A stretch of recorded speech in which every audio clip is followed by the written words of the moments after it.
मेरा मुर्शद प्यारा आया। क्योंकि जिस मकसद वास्ते बैठे ही नहीं है, जिस मकसद वास्ते सानू जिंदगी मिली है, ये जीवन मिलिया है, क्यों परमात्मा ने सानू ये जिंदगी दी है, क्यों परमात्मा ने सानू ये जीवन दिता है, जरा सोचो। अपने अंदर विचार करना है कि परमात्मा सानू इसलिए जीवन दिंदा है कि असीं रोंदे रहिए, हाय हाय करते रहिए, दुखी रहिए, परेशान रहिए, या वो परमात्मा इसलिए सानू पैदा करता कि असीं ये जीवन च आनंद नू जाणीए, आनंद नू पहचानीए, हसी नू जाणीए, मुस्कुराहट नू जाणीए और अपने जीवन नू खुशहाल बना लीए, खुशियां नाल भरपूर कर लईए। जरा एक अपने आप तो ये सवाल पूछो कि जेडे माता पिता दे बच्चे है, यानी जिन्हां दी गोद दे विच चाहे बच्चा 6 महीने का है चाहे 6 साल का है, वो पुछ के देखण की उन्हां दी ये भावना हुंदी है कि मेरा बच्चा सदा दुखी रहे, रोंदा रहे, हाय हाय करता रहे, या वो चाहते हैं मेरा बच्चा खुश रहे, आनंदित रहे, जिंदगी च कामयाब होवे, सफल होवे, इहदे चेहरे ते हर वेले मुस्कुराहट होवे। की हुंदी है इच्छा माता पिता दी? जवाब दिओ सानू, जवाब दिओ। हाँ, थोड़ा नाल नाल जवाब भी देना है, ठीक है? क्योंकि अमृत वेले तो तुसी लगे हो मालिक दा गुणगान करन, किते झोका ना आण तुहानू। नींद तां नहीं आंदी किसे नू? कोई नहीं आंदी भी है तो उड़ा देनी है असीं, क्योंकि नींदां नू उड़ाउण वास्ते तां आए हैं असीं, सुत्तियां नू जगाउण वास्ते ही तां, बंद अखां नू खोलण ही तां असीं आए हैं, सुत्तियां नू जगाउण ही तां आए हैं। क्योंकि गल हमेशा याद रखो कि जिहड़ा गहरी नींद च जिन्ना ज्यादा सुत्ता होवे ना, उहनूं झंझोड़ना भी उन्ना ही पैंदा, झंझोड़ा भी उन्ना ही जोर ना देना पैंदा, उठ तो फिर बंदे नूं जाग आंदी है। इसलिए कई बार जीव सानू कहंदे कि मालको तुसीं सत्संग बड़े जोश ना करदे हो। असीं की करिए, जे तुसीं प्यार ना जागदे हो तो सानू जोश बरतन की जरूरत है? तुसीं जागदे ही नहीं, इन्नियां आवाज़ां असीं दिंदे आ, इन्ना असीं समझाने की कोशिश करते हैं, फिर भी तुहाडी अख नहीं खोलती, तो जे सुस सुस बोलीए और ठीक हो तुसीं परमात्मा की बंदगी करिया करो, रब दा नाम सब तो उत्तम है। जेड़ा उस परमात्मा की बंदगी करता है उन्होंने जिंदगी च मोक्ष मिल जाता है। जिन्होंने नहीं भी नींद आती उन्होंने भी नींद आ जानी। इसलिए जगाना पैंदा है इंसान को, क्योंकि अज जरूरत है जागण की। अज समा नहीं है इंसान दे कोल, इन्ना समा नहीं है कि कोई नहीं अज मैं रेस्ट कर लैंदा तो कल नूं मंजिल नूं पा लवांगे। याद रखो, जीवन च कामयाब होना है तो सब तो पहले एक गल याद रखो कि साडे को टाइम बहुत थोड़ा है तो मंजिल बहुत बड़ी है। समझदे हो कि नहीं? क्योंकि इंसान नूं पहली गल ये अपने दिलों दिमाग च बिठा लेनी चाहिए है कि परमात्मा बेअंत है, बहुत बड़ी मंजिल है वो, और जे मेरी मंजिल परमात्मा नूं पाना है, परमानंद नूं पाना है, तो उत्थे मैं सुस्त होके, ढिला होके, आलस करके कदी मैं अपनी उस मंजिल तक नहीं पहुंच सकता। क्योंकि इसीलिए तो तुसी संतां गुरुआं रहबरां दी बाणी भी सुनो, सानू जगाण दी कोशिश करते हैं कि कबीर सुत्ता क्या करे, उठना भजे मुराद। वो भी कहते की कर रहे हैं, ये सुस्ती, ये नींद, ये आलस, ये सोना की कर रहे हैं तू? उठ फरीदा सुत्तिया। जरा गौर करना, बाबा फरीद भी यही कहते, उठ जाग, क्योंकि तेरी मंजिल बहुत बड़ी है। और जदों बड़ी चीज नूं पाना होवे, तब जदों सपना बड़ा होवे तो फिर नींद नूं घटाना पैंदा है, आलस नूं त्यागना पैंदा है। जिन्हां दे सपने छोटे छोटे हुंदे हैं, हुण फर्ज करो एक बंदे ने आ सिकरी तक जाना है, वो कोई नहीं चले जावांगे, अद्धा घंटा लेट चले जावांगे, घंटा बाद चले जावांगे, क्योंकि मंजिल बड़ी नेड़े है। तो जदों बंदे नूं पता है दिल्ली जाना है, तो फिर बंदा थोड़ा टाइम ना निकलता है, तड़के 3 बजे निकलता है, 4 बजे निकलता। तो जदों पता है मैं किते बाहरली कंट्री जाना, तो सारी रात सोंदा नहीं बंदा, अपनी पैकिंग करने च लगा रहता है, क्योंकि पता है जे हुण सो गए तो फ्लाइट मिस हो जानी है। और इस जिंदगी की फ्लाइट का कोई पता नहीं है ये कदों मिस हो जाए, यानी कदों मौका हाथों निकल जाए। इस तो पहला कि श्वासां दी डोर टुट जाए, कुछ ऐसा कर लीए कि सानू अपनी वो आनंद दी, वो खुशियां दी, वो मंजिल मिल जाए जिहदे बारे गुरु रहबर कहते हैं, या श्री गुरु रविदास जी कहते हैं, फरमान करते हैं कि बहुत जन्म बिछड़े थे माधो, ये जन्म तुम्हारे लेखे। हुण जन्म नूं लेखे लाना है तो फिर ਉਹ ਬੰਦਾ ਕੀ ਲੇਖੇ ਲਾਏਗਾ ਜਿਹੜਾ ਹਰ ਵੇਲੇ ਸੁਸਤੀ ਪਾਈ ਰੱਖਦਾ ਹੈ, ਜਿਹੜਾ ਹਰ ਵੇਲੇ ਨੀਂਦ ਨੂੰ ਪਿਆਰਾ ਸਮਝ ਕੇ ਸੌਣ ਵੱਲ ਹੀ ਧਿਆਨ ਦਿੰਦਾ ਹੈ। ਜਿਹਨੂੰ ਮੰਜ਼ਿਲ ਦੀ ਫਿਕਰ ਹੁੰਦੀ ਹੈ ਉਹ ਸਿਮਰਨ ਵੱਲ ਧਿਆਨ ਦਿੰਦਾ ਹੈ, ਮਿਹਨਤ ਵੱਲ ਧਿਆਨ ਦਿੰਦਾ ਹੈ। ਉਹ ਇਹ ਸੋਚਦਾ ਹੈ ਕਿ ਮੈਂ ਐਸਾ ਕੀ ਕਰ ਸਕਦਾ ਹਾਂ ਕਿ ਮੈਨੂੰ ਮੇਰੀ ਮੰਜ਼ਿਲ ਜਲਦੀ ਤੋਂ ਜਲਦੀ ਮਿਲ ਜਾਵੇ, ਕਿਉਂਕਿ ਹਰ ਵੇਲੇ ਉਹਦੇ ਅੰਦਰ ਇਹੀ ਚੱਲਦਾ ਰਹਿੰਦਾ ਹੈ ਕਿ ਮੈਂ ਕਰਮ ਕੈਸਾ ਕਰਾਂ, ਮੈਂ ਕੰਮ ਕੀ ਕਰਾਂ, ਮੈਂ ਬੋਲਾਂ ਕਿਸ ਤਰ੍ਹਾਂ, ਮੈਂ ਦੇਖਾਂ ਕਿਸ ਤਰ੍ਹਾਂ, ਮੈਂ ਖਾਵਾਂ ਕੀ, ਮੈਂ ਪੀਵਾਂ ਕੀ, ਮੈਂ ਉਹ ਕਿਹੜਾ ਕੰਮ ਕਰ ਲਵਾਂ ਕਿ ਮੇਰਾ ਰੱਬ ਮੇਰੇ ਤੋਂ ਖੁਸ਼ ਹੋ ਜਾਵੇ, ਤਾਂ ਕਿ ਜਿਹੜਾ ਉਹਨੇ ਕਈ ਜਨਮਾਂ ਬਾਅਦ ਮਿਲਣਾ ਹੈ ਉਹ ਮੈਨੂੰ ਇਸੇ ਜਨਮ 'ਚ ਮਿਲ ਜਾਵੇ। ਉਹਦੀ ਤਾਂ ਹਰ ਵੇਲੇ ਕੋਸ਼ਿਸ਼ ਹੁੰਦੀ ਹੈ।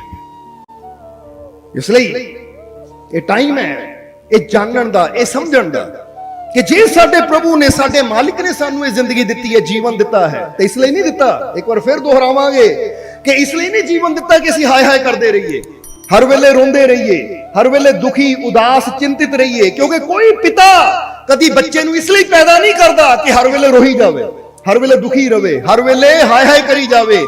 ਹਰ ਪਿਤਾ ਇਹ ਚਾਹੁੰਦਾ ਹੈ ਕਿ ਜੇ ਮੈਂ ਇਸ ਬੱਚੇ ਨੂੰ ਪੈਦਾ ਕੀਤਾ, ਜਨਮ ਦਿੱਤਾ, ਤੇ ਇਹਦੇ ਜੀਵਨ 'ਚ ਆਨੰਦ, ਸ਼ਾਂਤੀ, ਸਕੂਨ, ਖੁਸ਼ੀ, ਮੁਸਕਰਾਹਟ, ਕਾਮਯਾਬੀ, ਸਫਲਤਾ ਸਭ ਕੁਝ ਹੋਵੇ, ਤਾਂ ਕਿ ਇਹਨੂੰ ਜੀਵਨ 'ਚ ਕੋਈ ਕਮੀ ਨਾ ਰਵੇ।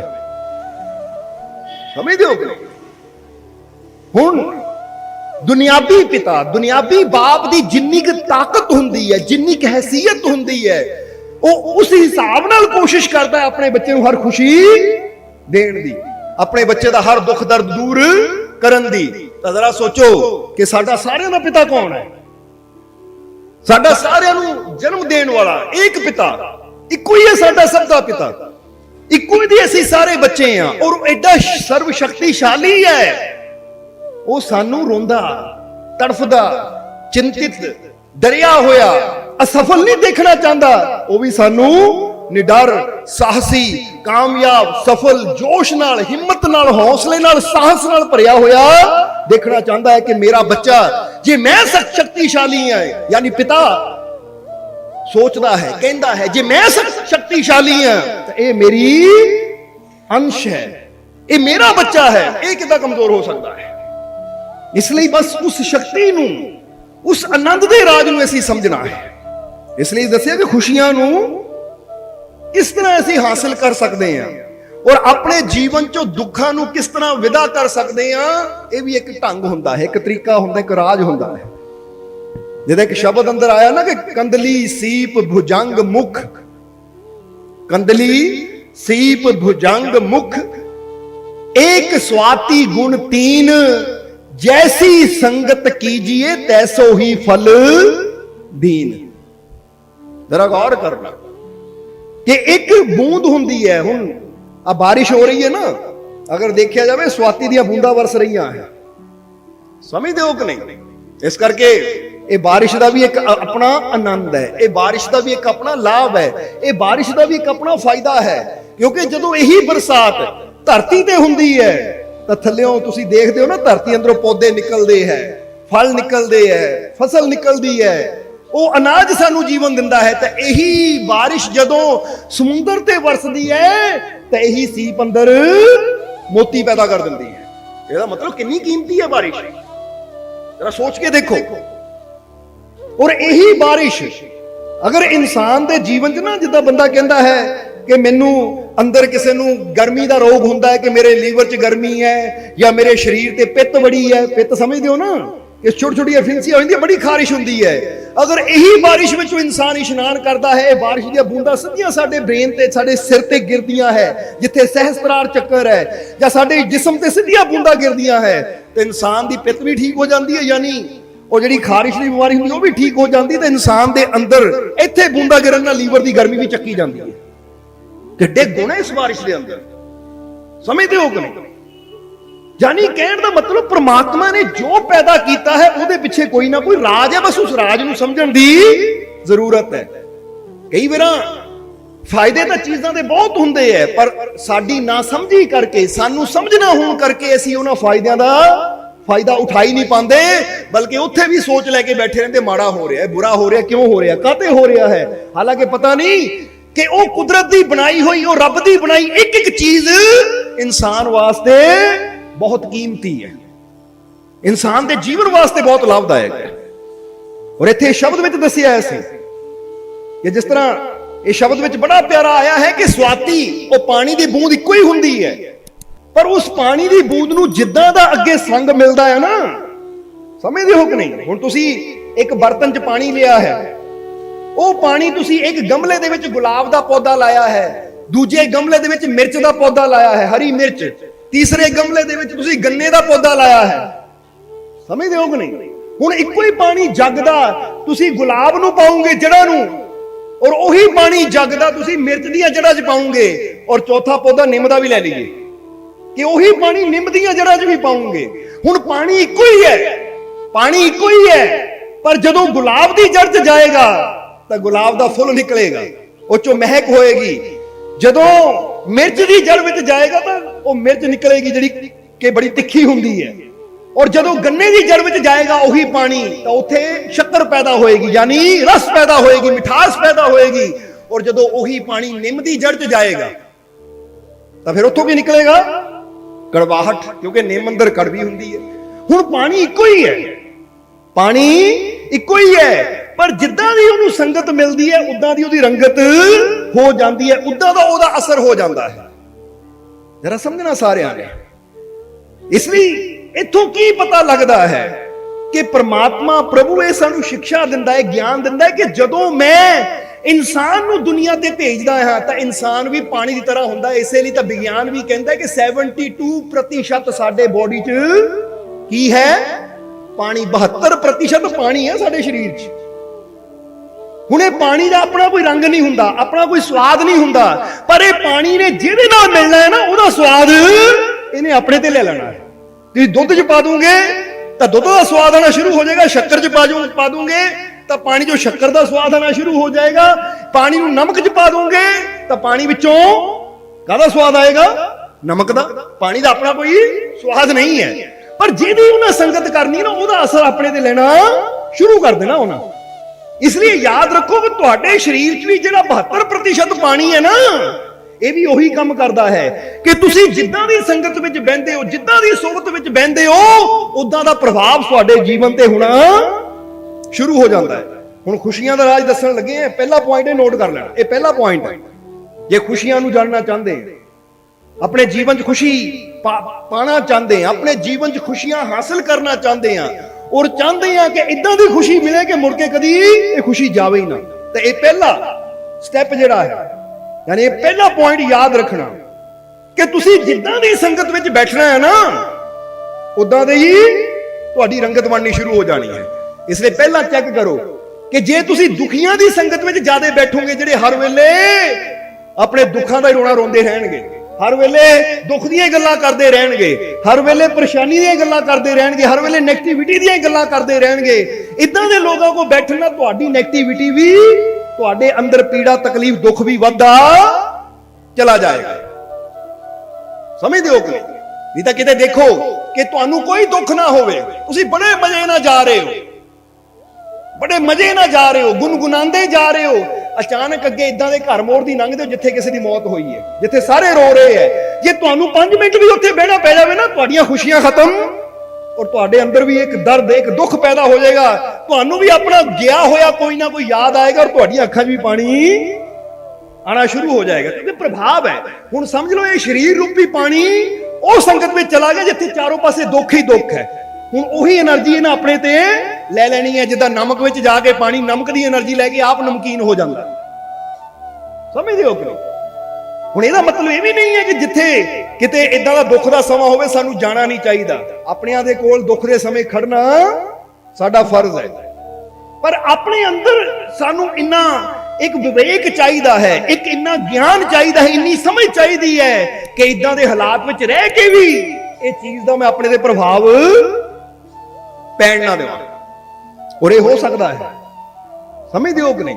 ਕਿਉਂਕਿ ਇੱਕ ਵਿਵੇਕਵਾਨ ਇਨਸਾਨ ਇਹ ਹੋ ਸਕਦਾ ਹੈ, ਇਹ ਸੋਚਦਾ ਹੈ, ਇਦਾਂ ਕਰ ਸਕਦਾ ਹੈ ਕਿ ਭਾਈ ਜੇ ਇਹ ਦੁਖੀ ਹੈ ਨਾ, ਹੁਣ ਇਹਦੇ ਦੁੱਖ ਵਿੱਚ ਠੀਕ ਹੈ, ਮੈਂ ਸ਼ਾਮਿਲ ਜ਼ਰੂਰ ਹਾਂ, ਪਰ ਮੈਂ ਆਪਣੇ ਆਪ ਨੂੰ ਇਦਾਂ ਰੱਖਣਾ ਕਿ ਮੈਂ ਇਹਨੂੰ ਹੌਸਲਾ ਦੇ ਸਕਾਂ, ਇਹਨੂੰ ਹਿੰਮਤ ਦੇ ਸਕਾਂ, ਇਹਨੂੰ ਹੌਸਲਾ ਦੇਵਾਂਗਾ ਤਾਂ ਹੀ ਇਹ ਜ਼ਿੰਦਗੀ ਨੂੰ ਅੱਗੇ ਵਧਾਏਗਾ। ਤਾਂ ਜੇ ਮੈਂ ਵੀ ਇਹਦੇ ਨਾਲ ਲੱਗ ਕੇ ਰੋਣ ਲੱਗ ਗਿਆ, ਟੁੱਟ ਕੇ ਬਹਿ ਗਿਆ, ਜਾਂ ਇਦਾਂ ਹੋ ਗਿਆ ਉਦਾਂ ਹੋ ਗਿਆ, ਇਹੀ ਗੱਲਾਂ ਲੈ ਕੇ ਬਹਿ ਗਿਆ, ਤਾਂ ਉਹਦਾ ਵਿਚਾਰੇ ਦੁੱਖ ਤਾਂ ਪਹਿਲਾਂ ਹੀ ਹੈ, ਪਰ ਮੇਰੇ ਕਰਨ ਨਾਲ ਦੁੱਖ ਘਟੇਗਾ ਨਹੀਂ, ਹੋਰ ਵੀ ਵੱਧ ਜਾਏਗਾ। ਕਿਉਂਕਿ ਹੁਣ ਜੋ ਹੋਣਾ ਸੀ ਉਹ ਤਾਂ ਹੋ ਗਿਆ, ਉਹਨੂੰ ਤਾਂ ਬਦਲਿਆ ਜਾ ਨਹੀਂ ਸਕਦਾ। ਪਰ ਹੁਣ ਅਸੀਂ ਹਿੰਮਤ ਤਾਂ ਦੇ ਸਕਦੇ ਹਾਂ ਨਾ, ਤਾਂ ਕਿ ਉਹਦੇ ਅੰਦਰ ਹਿੰਮਤ ਪੈਦਾ ਹੋਵੇ ਉਸ ਹਾਲਾਤ ਚੋਂ ਨਿਕਲਣ ਦੀ।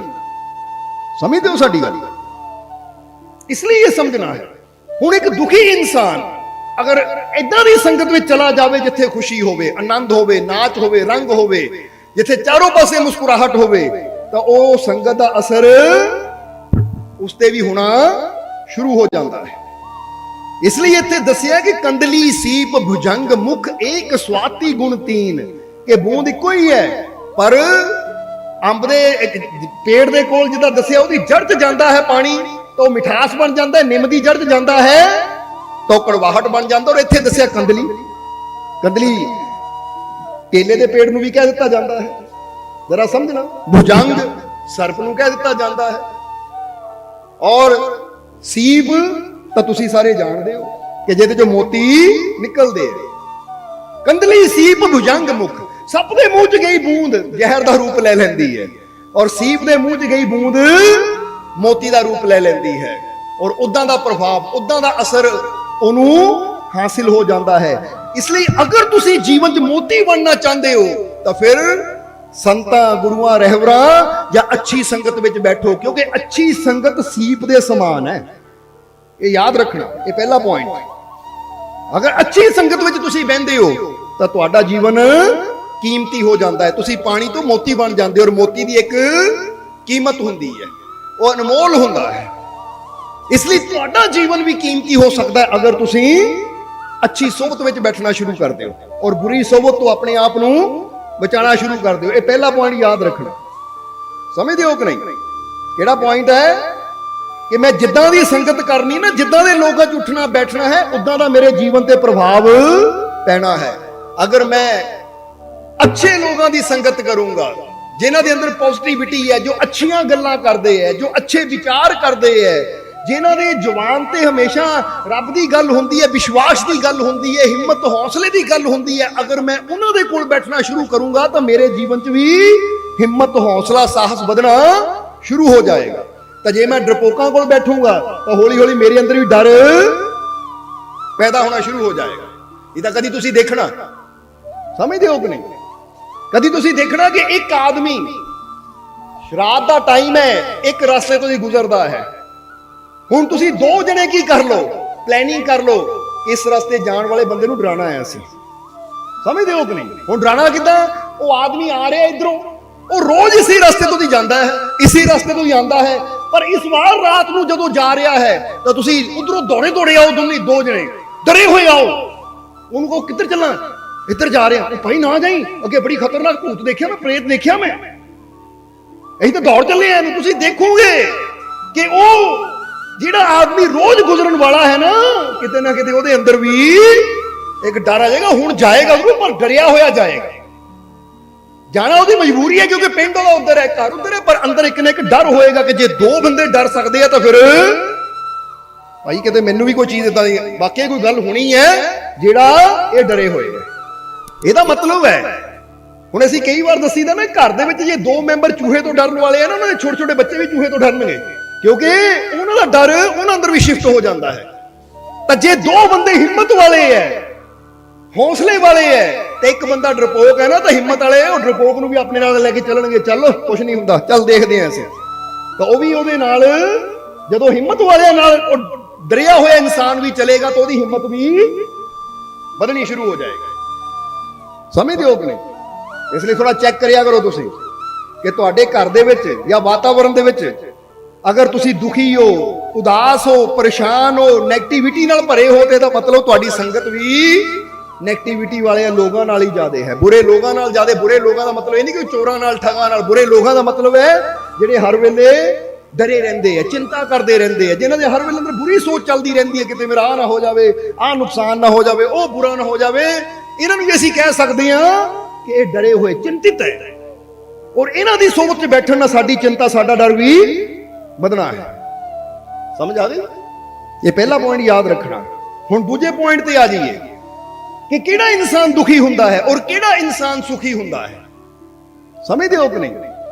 ਹੁਣ ਇਹ ਵੀ ਰਾਜ ਸਮਝ ਲਓ ਕਿ ਜੋ ਕੁਝ ਸਾਡੇ ਕੋਲ ਹੈ, ਜਿਹੜਾ ਉਸ ਚੀਜ਼ ਵਾਸਤੇ ਆਪਣੇ ਰੱਬ ਦਾ ਸ਼ੁਕਰ ਕਰਦਾ ਹੈ ਔਰ ਉਸ ਚੀਜ਼ ਦਾ ਆਨੰਦ ਲੈਂਦਾ ਹੈ, ਉਹ ਹਮੇਸ਼ਾ ਸੁਖੀ ਰਹਿੰਦਾ ਹੈ। ਤਾਂ ਜੋ ਸਾਡੇ ਕੋਲ ਨਹੀਂ ਹੈ, ਜਿਹੜਾ ਉਹਦੇ ਬਾਰੇ ਸੋਚਦਾ ਹੈ ਔਰ ਰੱਬ ਅੱਗੇ ਸ਼ਿਕਾਇਤਾਂ ਕਰਦਾ ਹੈ, ਉਹ ਸਦਾ ਦੁਖੀ ਰਹਿੰਦਾ ਹੈ। ਇਹ ਪੁਆਇੰਟ ਸਮਝਣਾ ਥੋੜਾ ਜਿਹਾ।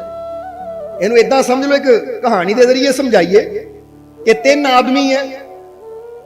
ਆਦਮੀ ਹੈ ਔਰ ਤਿੰਨੇ ਹੀ ਬਾਵਰਚੀ ਹੈ, ਕੁੱਕ ਹੈ, ਹਲਵਾਈ ਹੈ, ਔਰ ਤਿੰਨਾਂ ਦੀ ਇੱਕ ਕੰਪੀਟੀਸ਼ਨ ਹੁੰਦਾ ਹੈ, ਪ੍ਰਤੀਯੋਗਿਤਾ ਹੁੰਦੀ ਹੈ। ਜਿੱਦਾਂ ਟੀਵੀ ਤੇ ਸ਼ੋਅ ਆਉਂਦਾ ਮਾਸਟਰ ਸ਼ੈਫ, ਉਹਦੇ 'ਚ ਅਲੱਗ-ਅਲੱਗ ਕੁਕਿੰਗ ਕਰਦੇ ਆ ਸਾਰੇ, ਉਹਨਾਂ ਨੂੰ ਸਮਾਨ ਦਿੱਤਾ ਜਾਂਦਾ ਹੈ ਵੀ ਇਸ ਸਮਾਨ ਦਾ ਕੁਝ ਬਣਾਉਣਾ ਹੈ, ਤਾਂ ਜਿਹੜਾ ਵਧੀਆ ਬਣਾਉਂਦਾ ਹੈ ਉਹ ਵਿਨਰ। ਇੱਦੀ ਉਹਨਾਂ ਦੇ ਵੀ ਕੰਪੀਟੀਸ਼ਨ ਸੀ। ਹੁਣ ਜਦੋਂ ਕੰਪੀਟੀਸ਼ਨ ਸੀ ਤਾਂ ਤਿੰਨਾਂ ਨੂੰ ਕੁਝ ਚੀਜ਼ਾਂ ਦਿੱਤੀਆਂ ਗਈਆਂ, ਇੱਕ ਨੂੰ, ਦੂਜੇ ਨੂੰ, ਤੀਜੇ ਨੂੰ। ਹੁਣ ਤਿੰਨਾਂ ਨੇ ਜਦੋਂ ਆਪਣਾ ਆਪਣਾ ਡੱਬਾ ਖੋਲਿਆ, ਇੱਕ ਬੈਠ ਕੇ ਮੱਥੇ ਹੱਥ ਮਾਰ ਲਿਆ, ਆਹ ਕੀ ਹੈ, ਆਹ ਮੈਨੂੰ ਕੀ ਮਿਲ ਗਿਆ ਹੈ, ਆਹ ਮੈਨੂੰ ਕੀ ਮਿਲ ਗਿਆ, ਇਹਦਾ ਮੈਂ ਕੀ ਬਣਾਵਾਂ, ਇਹਦਾ ਮੈਂ ਕੀ ਕਰਾਂ। ਸਮਝਦੇ ਹੋ ਕਿ ਨਹੀਂ? ਹੁਣ ਉਹ ਚੀਜ਼ ਨੂੰ ਲੈ ਕੇ ਬਹਿ ਗਿਆ ਔਰ ਇਹਦਾ ਮੈਂ ਹੁਣ ਕੀ ਕਰ ਸਕਦਾ, ਇਹਦਾ ਮੇਰੇ ਤੋਂ ਕੀ ਬਣਨਾ ਹੈ, ਇਹ ਚੀਜ਼ ਦਾ ਮੈਂ ਕੀ ਕਰਾਂ। ਥੋੜੀਆਂ ਚੀਜ਼ਾਂ, ਕਾਸ਼ ਆ ਵੀ ਹੁੰਦਾ, ਉਹ ਵੀ ਹੁੰਦਾ, ਫਿਰ ਮੈਂ ਆਹ ਬਣਾ ਦੇਣਾ ਸੀ, ਉਹ ਹੁੰਦਾ ਤਾਂ ਮੈਂ ਉਹ ਬਣਾ ਦੇਣਾ ਸੀ। ਯਾਨੀ ਜੋ ਨਹੀਂ ਹੈ ਉਹਦੇ ਬਾਰੇ ਸੋਚ ਰਿਹਾ ਹੈ, ਤੇ ਜੋ ਹੈ ਉਹਨੂੰ ਕਹਿ ਇਹਦਾ ਮੈਂ ਕੀ ਕਰਨਾ। ਉਹ ਬੈਠ ਗਿਆ, ਦੂਜੇ ਨੇ ਦੇਖਿਆ, ਦੂਜੇ ਨੇ ਜਦੋਂ ਦੇਖਿਆ ਤਾਂ ਦੂਜਾ ਕਹਿੰਦਾ ਹੈ ਚੀਜ਼ਾਂ ਤਾਂ ਹੈ, ਪਰ ਅਗਰ ਥੋੜੀਆਂ ਆ ਵੀ ਚੀਜ਼ਾਂ ਦੀ ਲਿਸਟ ਬਣਾਉਣ ਲੱਗ ਪਿਆ ਕਿ ਅਗਰ ਆ ਵੀ ਚੀਜ਼ਾਂ ਮੈਨੂੰ ਮਿਲ ਜਾਣ, ਜਾਂ ਲਿਖਣ ਲੱਗ ਗਿਆ, ਇੱਕ ਚਿੰਤਾ ਕਰ ਰਿਹਾ ਕਿ ਆ ਮੈਨੂੰ ਮਿਲਿਆ, ਇਹਦਾ ਮੈਂ ਕੀ ਕਰਨਾ ਹੈ, ਇਹਦਾ ਕੀ ਬਣਨਾ ਹੈ।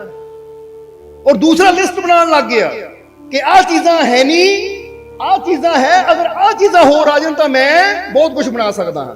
ਤਾਂ ਤੀਜਾ ਉਹਨੇ ਦੇਖਿਆ, ਉਹ ਕਹਿੰਦਾ ਠੀਕ ਹੈ ਮਿਲ ਤਾਂ ਗਈਆਂ, ਹੁਣ ਦੇਣਾ ਉਹਨਾਂ ਦਾ ਕੰਮ ਹੈ, ਕਿਉਂਕਿ ਦੇਣ ਤੇ ਮੇਰਾ ਕੋਈ ਕੰਟਰੋਲ ਨਹੀਂ ਹੈ ਕਿ ਮੈਨੂੰ ਕੀ ਚਾਹੀਦਾ ਹੈ, ਦੇਣਾ ਉਹਨਾਂ ਦਾ ਕੰਮ ਹੈ। ਪਰ ਇਹ ਮੇਰੇ ਹੱਥ 'ਚ ਹੈ ਕਿ ਜੋ ਮੈਨੂੰ ਮਿਲਿਆ ਮੈਂ ਉਹਦਾ ਕਰ ਕੀ ਸਕਦਾ ਹਾਂ, ਵਧੀਆ ਕੀ ਕਰ ਸਕਦਾ, ਮੇਰਾ ਬੈਸਟ ਕੀ ਕਰ ਸਕਦਾ ਹਾਂ। ਇਹ ਸੋਚ ਕੇ ਉਹ ਲੱਗ ਪਿਆ ਬਣਾਉਣ।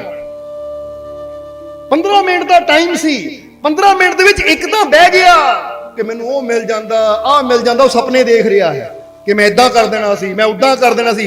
ਉਹ ਚੀਜ਼ਾਂ ਉਦਾਂ ਹੀ ਪਈਆਂ, ਜਿੱਦਾਂ ਸਮਝ ਲਓ ਇੱਕ ਆਲੂ ਰੱਖ ਦਿੱਤਾ ਉਹਨਾਂ ਨੇ, ਥੋੜਾ ਜਿਹਾ ਨਮਕ ਰੱਖ ਦਿੱਤਾ। ਸਮਝਦੇ ਹੋ ਕਿ ਨਹੀਂ?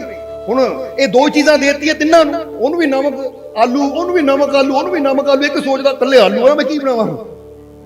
ਕਾਸ਼ ਮੇਰੇ ਕੋਲ ਭਿੰਡੀਆਂ ਹੁੰਦੀਆਂ, ਗੋਭੀ ਹੁੰਦੀ, ਕਾਸ਼ ਮੇਰੇ ਕੋਲ ਬਤਾਊ ਹੁੰਦੇ, ਉਹ ਚੀਜ਼ ਹੁੰਦੀ ਤਾਂ ਮੈਂ ਏਦਾਂ ਆਲੂਆਂ ਦੀ ਆਹ ਬਣਾ ਦੇਣੀ ਸੀ, ਆਹ ਬਣਾ ਦੇਣੀ ਸੀ। ਪਰ ਹੁਣ ਜੋ ਨਹੀਂ ਹੈ ਉਹਦੇ ਬਾਰੇ ਸੋਚ ਸੋਚ ਕੇ ਉਹ 15 ਮਿੰਟ ਗਵਾ ਰਿਹਾ ਹੈ। ਤੇ ਜਿਹੜਾ ਦੂਸਰਾ ਲਿਸਟ ਬਣਾਉਣ 'ਚ ਲੱਗਾ ਹੋਇਆ ਹੈ, ਮੈਨੂੰ ਆਹ ਚਾਹੀਦਾ ਹੈ, ਮੈਨੂੰ ਆਹ ਚਾਹੀਦਾ ਹੈ, ਆਹ ਚੀਜ਼ ਮੰਗ ਲੈਣੀ, ਆਹ ਚੀਜ਼ ਮੰਗ ਲੈਣੀ, ਆਹ ਚੀਜ਼ ਕਰ ਲੈਣੀ ਹੈ। ਔਰ ਲਿਸਟ ਬਣਾਉਣ 'ਚ ਉਹਦਾ ਟਾਈਮ ਜਾ ਰਿਹਾ ਹੈ। ਤੀਜੇ ਨੇ ਦੇਖਿਆ ਦੋ ਹੀ ਚੀਜ਼ਾਂ ਹੈ, ਹੁਣ ਜੋ ਬੈਸਟ ਕਰ ਸਕਦਾ ਮੈਂ ਕਰਾਂ।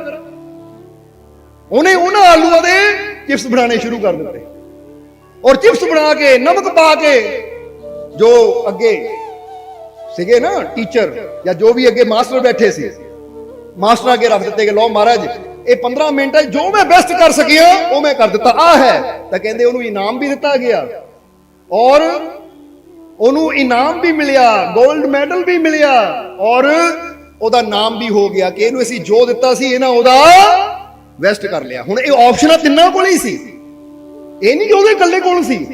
ਉਹ ਦੂਜੇ ਦੋ ਚਾਹੁੰਦੇ ਉਹ ਵੀ ਕਰ ਸਕਦੇ ਸੀ, ਪਰ ਇੱਕ ਨੇ ਦੇਖਿਆ ਬੜਾ ਥੋੜਾ ਹੈ, ਇਹਦਾ ਮੈਂ ਕੀ ਕਰ ਸਕਦਾ ਹੈ, ਉਹਨੇ ਕੋਸ਼ਿਸ਼ ਹੀ ਨਹੀਂ ਕੀਤੀ। ਦੂਜੇ ਨੇ ਦੇਖਿਆ ਥੋੜਾ ਹੈ, ਮੈਨੂੰ ਹੋਰ ਚਾਹੀਦਾ ਹੈ, ਉਹ ਲਿਸਟ ਬਣਾਉਣ 'ਚ ਲੱਗ ਗਿਆ। ਔਰ ਤੀਜੇ ਨੇ ਦੇਖਿਆ ਜੋ ਮੇਰੇ ਕੋਲ ਹੈ ਮੈਂ ਇਹਦਾ ਹੀ ਬੈਸਟ ਕਰਾਂ, ਔਰ ਉਹ ਬੈਸਟ ਕਰਨ 'ਚ ਲੱਗ ਗਿਆ, ਯਾਨੀ ਬਣਾਉਣ 'ਚ ਲੱਗ ਗਿਆ। ਔਰ ਜਿੱਤਿਆ ਕੌਣ? ਉਹੀ ਜਿਹਨੇ ਨਾ ਲਿਸਟ ਬਣਾਉਣ 'ਚ ਟਾਈਮ ਗਵਾਇਆ, ਨਾ ਸੋਚਣ 'ਚ ਟਾਈਮ ਗਵਾਇਆ। ਉਹ ਕਹਿੰਦਾ ਜੋ ਮੇਰੇ ਕੋਲ ਹੈ ਮੈਂ ਬੈਸਟ ਕਰਾਂ। ਹੁਣ ਅਸੀਂ ਤੁਹਾਨੂੰ ਵੀ ਕਹਾਂਗੇ ਤੁਸੀਂ ਵੀ ਇਹਨਾਂ ਤਿੰਨਾਂ 'ਚੋਂ ਇੱਕ ਹੋ ਸਕਦੇ ਹੋ, ਕਿਉਂਕਿ ਕੁਦਰਤ ਸਾਨੂੰ ਜੀਵਨ ਦੇ ਦਿੰਦੀ ਹੈ, ਕੁਦਰਤ ਸਾਨੂੰ ਜਨਮ ਦੇ ਦਿੰਦੀ ਹੈ। ਉੱਥੇ ਸਾਡਾ ਹੱਥ ਨਹੀਂ ਹੈ ਕਿ ਮੈਂ ਆਪਣੀ ਹਾਈਟ ਬੜੀ ਛੋਟੀ ਕਰ ਲਵਾਂ, ਆਪਣੇ ਰੂਪ ਰੰਗ ਨਾਲ ਕੁਝ ਕਰ ਲਵਾਂ, ਜਾਂ ਮੈਂ ਕੁਝ ਹੋਰ ਕਰ ਲਵਾਂ। ਉਹ ਇਹ ਬੰਦੇ ਦੇ ਕੰਟਰੋਲ 'ਚ ਨਹੀਂ ਹੈ। ਇਸ ਲਈ ਦੇ ਦਿੱਤਾ ਕੁਦਰਤ ਨੇ, ਜੋ ਦਿੱਤਾ, ਚਾਹੇ ਘੱਟ ਦਿੱਤਾ ਚਾਹੇ ਵੱਧ ਦਿੱਤਾ। ਹੁਣ ਇਹ ਸਾਡੇ ਤੇ ਇਹ ਹੈ ਕਿ ਚਾਹੇ ਤਾਂ ਸੋਚੀ ਜਾਈਏ ਕਿ ਲੈ ਉਹਨੂੰ ਇੰਨਾ ਮਿਲ ਗਿਆ, ਮੈਨੂੰ ਥੋੜਾ ਮਿਲੇਗਾ ਹੈ, ਮੈਂ ਥੋੜੇ ਜਿਹੇ ਨਾਲ ਕੀ ਕਰਾਂ, ਮੈਂ ਥੋੜੇ ਜਿਹੇ ਨਾਲ ਕੀ ਕਰ ਸਕਦਾ ਹਾਂ। ਅਸੀਂ ਇਹ ਸੋਚਣ 'ਚ ਆਪਣਾ ਸਮਾਂ ਗਵਾ ਸਕਦੇ ਹਾਂ। ਇੱਕ ਦੂਸਰਾ ਹੋ ਕਿ ਜਿਹੜਾ ਕਹਿੰਦਾ ਮੇਰੇ ਕੋ ਆਹ ਕਮੀ ਉਹ ਲਿਸਟ ਬਣਾਉਣਾ ਜੀ ਲੱਗਾ ਰਹਿੰਦਾ, ਮੈਂ ਆ ਵੀ ਲੈ ਲੈਣਾ, ਮੈਨੂੰ ਆ ਵੀ ਚਾਹੀਦਾ, ਮੈਨੂੰ ਉਹ ਵੀ ਚਾਹੀਦਾ, ਮੈਨੂੰ ਆ ਵੀ ਚਾਹੀਦਾ ਹੈ, ਉਹ ਲਿਖਣ 'ਚ ਲੱਗਾ ਰਹਿੰਦਾ ਹੈ, ਉਹ ਸੋਚਾਂ 'ਚ ਲੱਗਾ ਰਹਿੰਦਾ ਹੈ। ਪਰ ਇੱਕ ਤੀਸਰਾ ਹੈ ਜਿਹੜਾ ਕਹਿੰਦਾ ਹੈ ਕਿ ਜੋ ਮੈਨੂੰ ਮੇਰੇ ਰੱਬ ਨੇ ਦਿੱਤਾ ਹੈ ਨਾ, ਹੁਣ ਮੈਂ ਇਹਦਾ ਜੋ ਬੈਸਟ ਕਰ ਸਕਦਾ ਹਾਂ ਉਹ ਕਰਕੇ ਦਿਖਾਵਾਂ, ਮੈਂ ਅੱਛਾ ਕੀ ਕਰ ਸਕਦਾ ਹਾਂ। ਇਹ ਸਮਝਣਾ, ਮਾਰੀਓਸ ਨਾਮ ਦਾ ਇੱਕ ਆਦਮੀ ਸੀ, ਜਦੋਂ ਉਹਦੀ ਪੈਦਾਇਸ਼ ਹੋਈ, ਉਹਦਾ ਜਨਮ ਹੋਇਆ ਤਾਂ ਦੋਨੇ ਹੱਥ ਨਹੀਂ ਸੀ ਉਹਦੇ। ਮਾਰੀਓਸ ਦਾ ਜਦੋਂ ਜਨਮ ਹੋਇਆ ਤਾਂ ਉਹਦੇ ਦੋ ਹੱਥ ਨਹੀਂ ਸੀ, ਪਰ ਜਿੱਦਾਂ ਜਿੱਦਾਂ ਬੱਚਾ ਬੜਾ ਹੋਣ ਲੱਗਾ, 5 ਸਾਲ 10 ਸਾਲ ਦੀ ਉਮਰ ਹੋਈ, ਤਾਂ ਕਿਸੇ ਦਿਨ ਉਹਨੂੰ ਪੁੱਛਿਆ ਕਿਸੇ ਨੇ ਕਿ ਤੂੰ ਬਣਨਾ ਕੀ ਹੈ ਬੇਟਾ, ਬੜਾ ਹੋ ਕੇ ਤੂੰ ਕੀ ਬਣਨਾ ਹੈ? ਉਹਨਾਂ ਕਿਹਾ ਮੈਂ ਪੇਂਟਰ ਬਣਨਾ ਹੈ। ਕੀ ਸੋਚ ਸੀ ਉਹਦੀ? ਪੇਂਟਰ ਬਣਨ ਦੀ। ਪੇਂਟਰ ਯਾਨੀ ਪੇਂਟਿੰਗ ਕਰਨੀ, ਤਸਵੀਰ ਬਣਾਣੀ। ਜਦੋਂ ਇੰਨੀ ਗੱਲ ਕਹੀ ਤਾਂ ਉਹ ਆਦਮੀ ਥੋੜਾ ਹੱਸਿਆ ਵੀ, ਹੈਰਾਨ ਵੀ ਹੋਇਆ ਕਿ ਇਹਦੇ ਦੋ ਹੱਥ ਨਹੀਂ ਹੈ, ਬਚਪਨ ਤੋਂ ਹੀ, ਜਨਮ ਤੋਂ ਹੀ ਹੱਥ ਨਹੀਂ ਹੈ। ਔਰ ਫੇਰ ਕਹਿੰਦਾ ਪੇਂਟਰ ਬਣਨਾ ਮੈਂ, ਔਰ ਬਿਨਾਂ ਹੱਥਾਂ ਤੋਂ ਤਾਂ ਬੰਦਾ ਲਿਖਣ ਬਾਰੇ ਵੀ ਨਹੀਂ ਸੋਚ ਸਕਦਾ, ਤਾਂ ਪੇਂਟਿੰਗ ਬਣਾਣੀ ਤਾਂ ਬਹੁਤ ਬੜੀ ਗੱਲ ਹੈ। ਇਹ ਕਿੱਦਾਂ ਹੋਏਗਾ? ਇਹ ਕਿੱਦਾਂ ਹੋਏਗਾ? ਤੂੰ ਪੇਂਟਰ ਕਿਸ ਤਰ੍ਹਾਂ ਬਣ ਸਕਦਾ, ਤੇਰੇ ਤਾਂ ਹੱਥ ਨਹੀਂ ਹੈ। ਤਾਂ ਉਸਲੇ ਕਹਿੰਦੇ ਉਸ ਬੱਚੇ ਨੇ ਕੀ ਜਵਾਬ ਦਿੱਤਾ? ਕਹਿੰਦੇ ਠੀਕ ਹੈ ਮੇਰੇ ਹੱਥ ਨਹੀਂ ਹੈ, ਪਰ ਜੋ ਮੈਨੂੰ ਮੇਰੇ ਰੱਬ ਨੇ, ਕੁਦਰਤ ਨੇ ਦਿੱਤਾ ਹੈ ਨਾ, ਮੈਂ ਹੁਣ ਇਹ ਦੇਖਣਾ ਹੈ ਕਿ ਜੋ ਮੇਰੇ ਕੋਲ ਹੈ ਮੈਂ ਇਹਦਾ ਸਹੀ ਉਪਯੋਗ ਕੀ ਕਰ ਸਕਦਾ। ਹੱਥ ਨਹੀਂ ਹੈ ਪਰ ਪੈਰ ਤਾਂ ਹੈ ਨਾ, ਜੋ ਮੇਰੇ ਕੋਲ ਹੈ ਮੈਂ ਇਹਦਾ ਸਹੀ ਉਪਯੋਗ ਕੀ ਕਰ ਸਕਦਾ, ਮੈਂ ਇਹ ਦੇਖਣਾ ਹੈ। ਕਹਿੰਦੇ ਜਦੋਂ ਇਹ ਗੱਲ ਉਹਨੇ ਬੱਚੇ ਨੇ ਕਹੀ ਤਾਂ ਉਹ ਜਿਹੜਾ ਆਦਮੀ ਸੀ, ਇੱਕ ਟੀਚਰ ਸੀ, ਉਹਨਾਂ ਕਿਹਾ ਠੀਕ ਹੈ ਬੇਟਾ, ਜੇ ਤੇਰੀ ਇੰਨੀ ਹਿੰਮਤ ਹੈ, ਇੰਨਾ ਹੌਸਲਾ ਹੈ ਤਾਂ ਮੈਂ ਤੇਰਾ ਸਾਥ ਦਊਂਗਾ। ਕਹਿੰਦੇ ਉਹਨਾਂ ਪ੍ਰੈਕਟਿਸ ਕਰਾਈ, ਔਰ ਫਿਰ ਹੌਲੀ ਹੌਲੀ ਬੱਚਾ ਪ੍ਰੈਕਟਿਸ ਕਰਦਾ ਗਿਆ। ਬਚਪਨ ਦਾ ਸੁਪਨਾ ਸੀ ਪੇਂਟਰ ਬਣਨ ਦਾ, ਹੁਣ ਜਦੋਂ 24-25 ਸਾਲ ਦਾ ਹੋਇਆ, 27 ਸਾਲ ਦਾ ਹੋਇਆ, ਤਾਂ ਹੌਲੀ ਹੌਲੀ ਉਹ ਪੇਂਟਿੰਗ 'ਚ ਇੰਨਾ ਮਾਹਿਰ ਹੋ ਗਿਆ ਕਿ ਅੱਜ ਉਹਦੀ ਪੇਂਟਿੰਗ ਬੜੀ ਮਸ਼ਹੂਰ ਵੀ ਹੈ ਔਰ ਵਿਕਦੀ ਵੀ ਬੜੀ ਮਹਿੰਗੀ ਹੈ।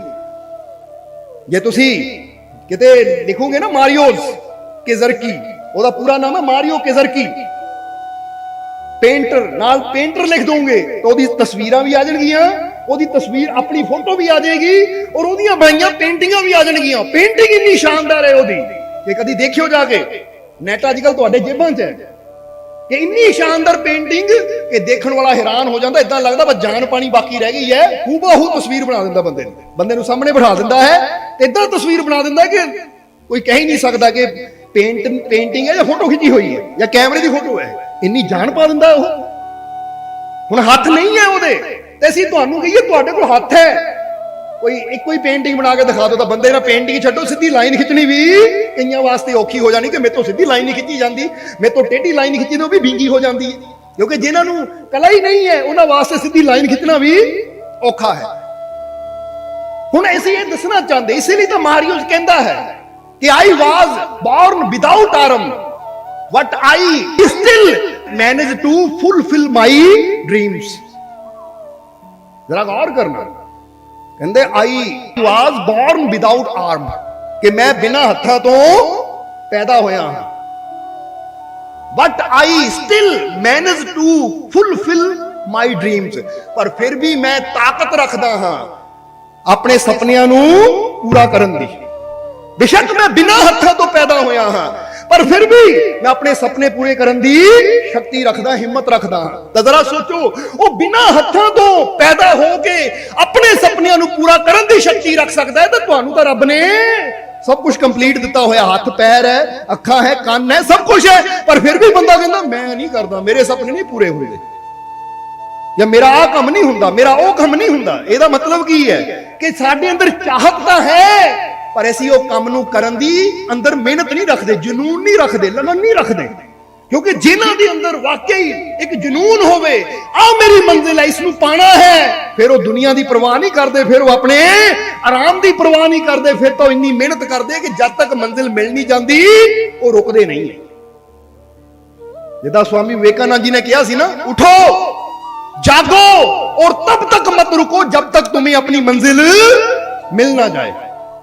ਇਹ ਨੌਜਵਾਨਾਂ ਨੂੰ ਕਿਹਾ ਸੀ ਸਵਾਮੀ ਵਿਵੇਕਾਨੰਦ ਜੀ ਨੇ, ਕਹਿੰਦੇ ਉਠੋ ਜਾਗੋ और तब तक मत रुको जब तक तुम्हें अपनी मंजिल ना मिल जाए। ਤੁਹਾਡੀ ਮੰਜ਼ਿਲ ਕੀ ਹੈ? ਜੇ ਰੂਹਾਨੀਅਤ ਤੁਹਾਡੀ ਮੰਜ਼ਿਲ ਹੈ, ਪਰਮਾਨੰਦ ਨੂੰ ਪਾਣਾ ਤੁਹਾਡੀ ਮੰਜ਼ਿਲ ਹੈ, ਤਾਂ ਫਿਰ ਜਾਗੋ ਉਠੋ ਔਰ ਬੰਦਗੀ ਨਾਲ ਜੁੜੋ, ਸਿਮਰਨ ਨਾਲ ਜੁੜੋ, ਅੱਛਾਈ ਨਾਲ ਜੁੜੋ, ਅੱਛੇ ਬਣ ਜਾਓ ਔਰ ਇਦਾਂ ਨੇਕੀ ਕਰਦੇ ਚਲੇ ਜਾਓ ਕਿ ਜਦ ਤੱਕ ਉਹ ਆਨੰਦ ਮਿਲ ਨਾ ਜਾਵੇ ਮੈਂ ਰੁਕਣਾ ਨਹੀਂ। ਜੇ ਮੇਰੀ ਮੰਜ਼ਿਲ ਕਾਮਯਾਬ ਹੋਣ ਦੀ ਹੈ, ਚਾਹੇ ਪੜ੍ਹਾਈ ਦੇ ਵਿੱਚ ਕਾਮਯਾਬ ਹੋਣ ਦੀ ਹੈ, ਤਾਂ ਬੱਚਿਆਂ ਨੂੰ ਚਾਹੀਦਾ ਹੈ ਕਿ ਜੇ ਮੈਂ ਕੋਈ ਡਿਗਰੀ ਲੈਣਾ ਚਾਹੁੰਦਾ ਹਾਂ ਤਾਂ ਹੁਣ ਮੈਂ ਜਾਗਾਂ, ਮਿਹਨਤ ਕਰਾਂ ਔਰ ਉਦੋਂ ਤੱਕ ਨਾ ਰੁਕਾਂ ਜਦ ਤੱਕ ਮੈਨੂੰ ਉਹ ਡਿਗਰੀ ਮਿਲ ਨਾ ਜਾਵੇ ਜੋ ਮੈਂ ਚਾਹੁੰਦਾ ਹਾਂ। ਠੀਕ ਹੈ, ਇੱਕ ਵਾਰ ਫੇਲ ਹੋਇਆ ਕੋਈ ਗੱਲ ਨਹੀਂ, ਦੂਜੀ ਵਾਰ ਫੇਲ ਹੋਇਆ ਕੋਈ ਗੱਲ ਨਹੀਂ, ਪਰ ਉਦੋਂ ਤੱਕ ਮੈਂ ਰੁਕਣਾ ਨਹੀਂ ਹੈ ਜਦ ਤੱਕ ਮੈਨੂੰ ਮੰਜ਼ਿਲ ਨਹੀਂ ਮਿਲ ਜਾਂਦੀ।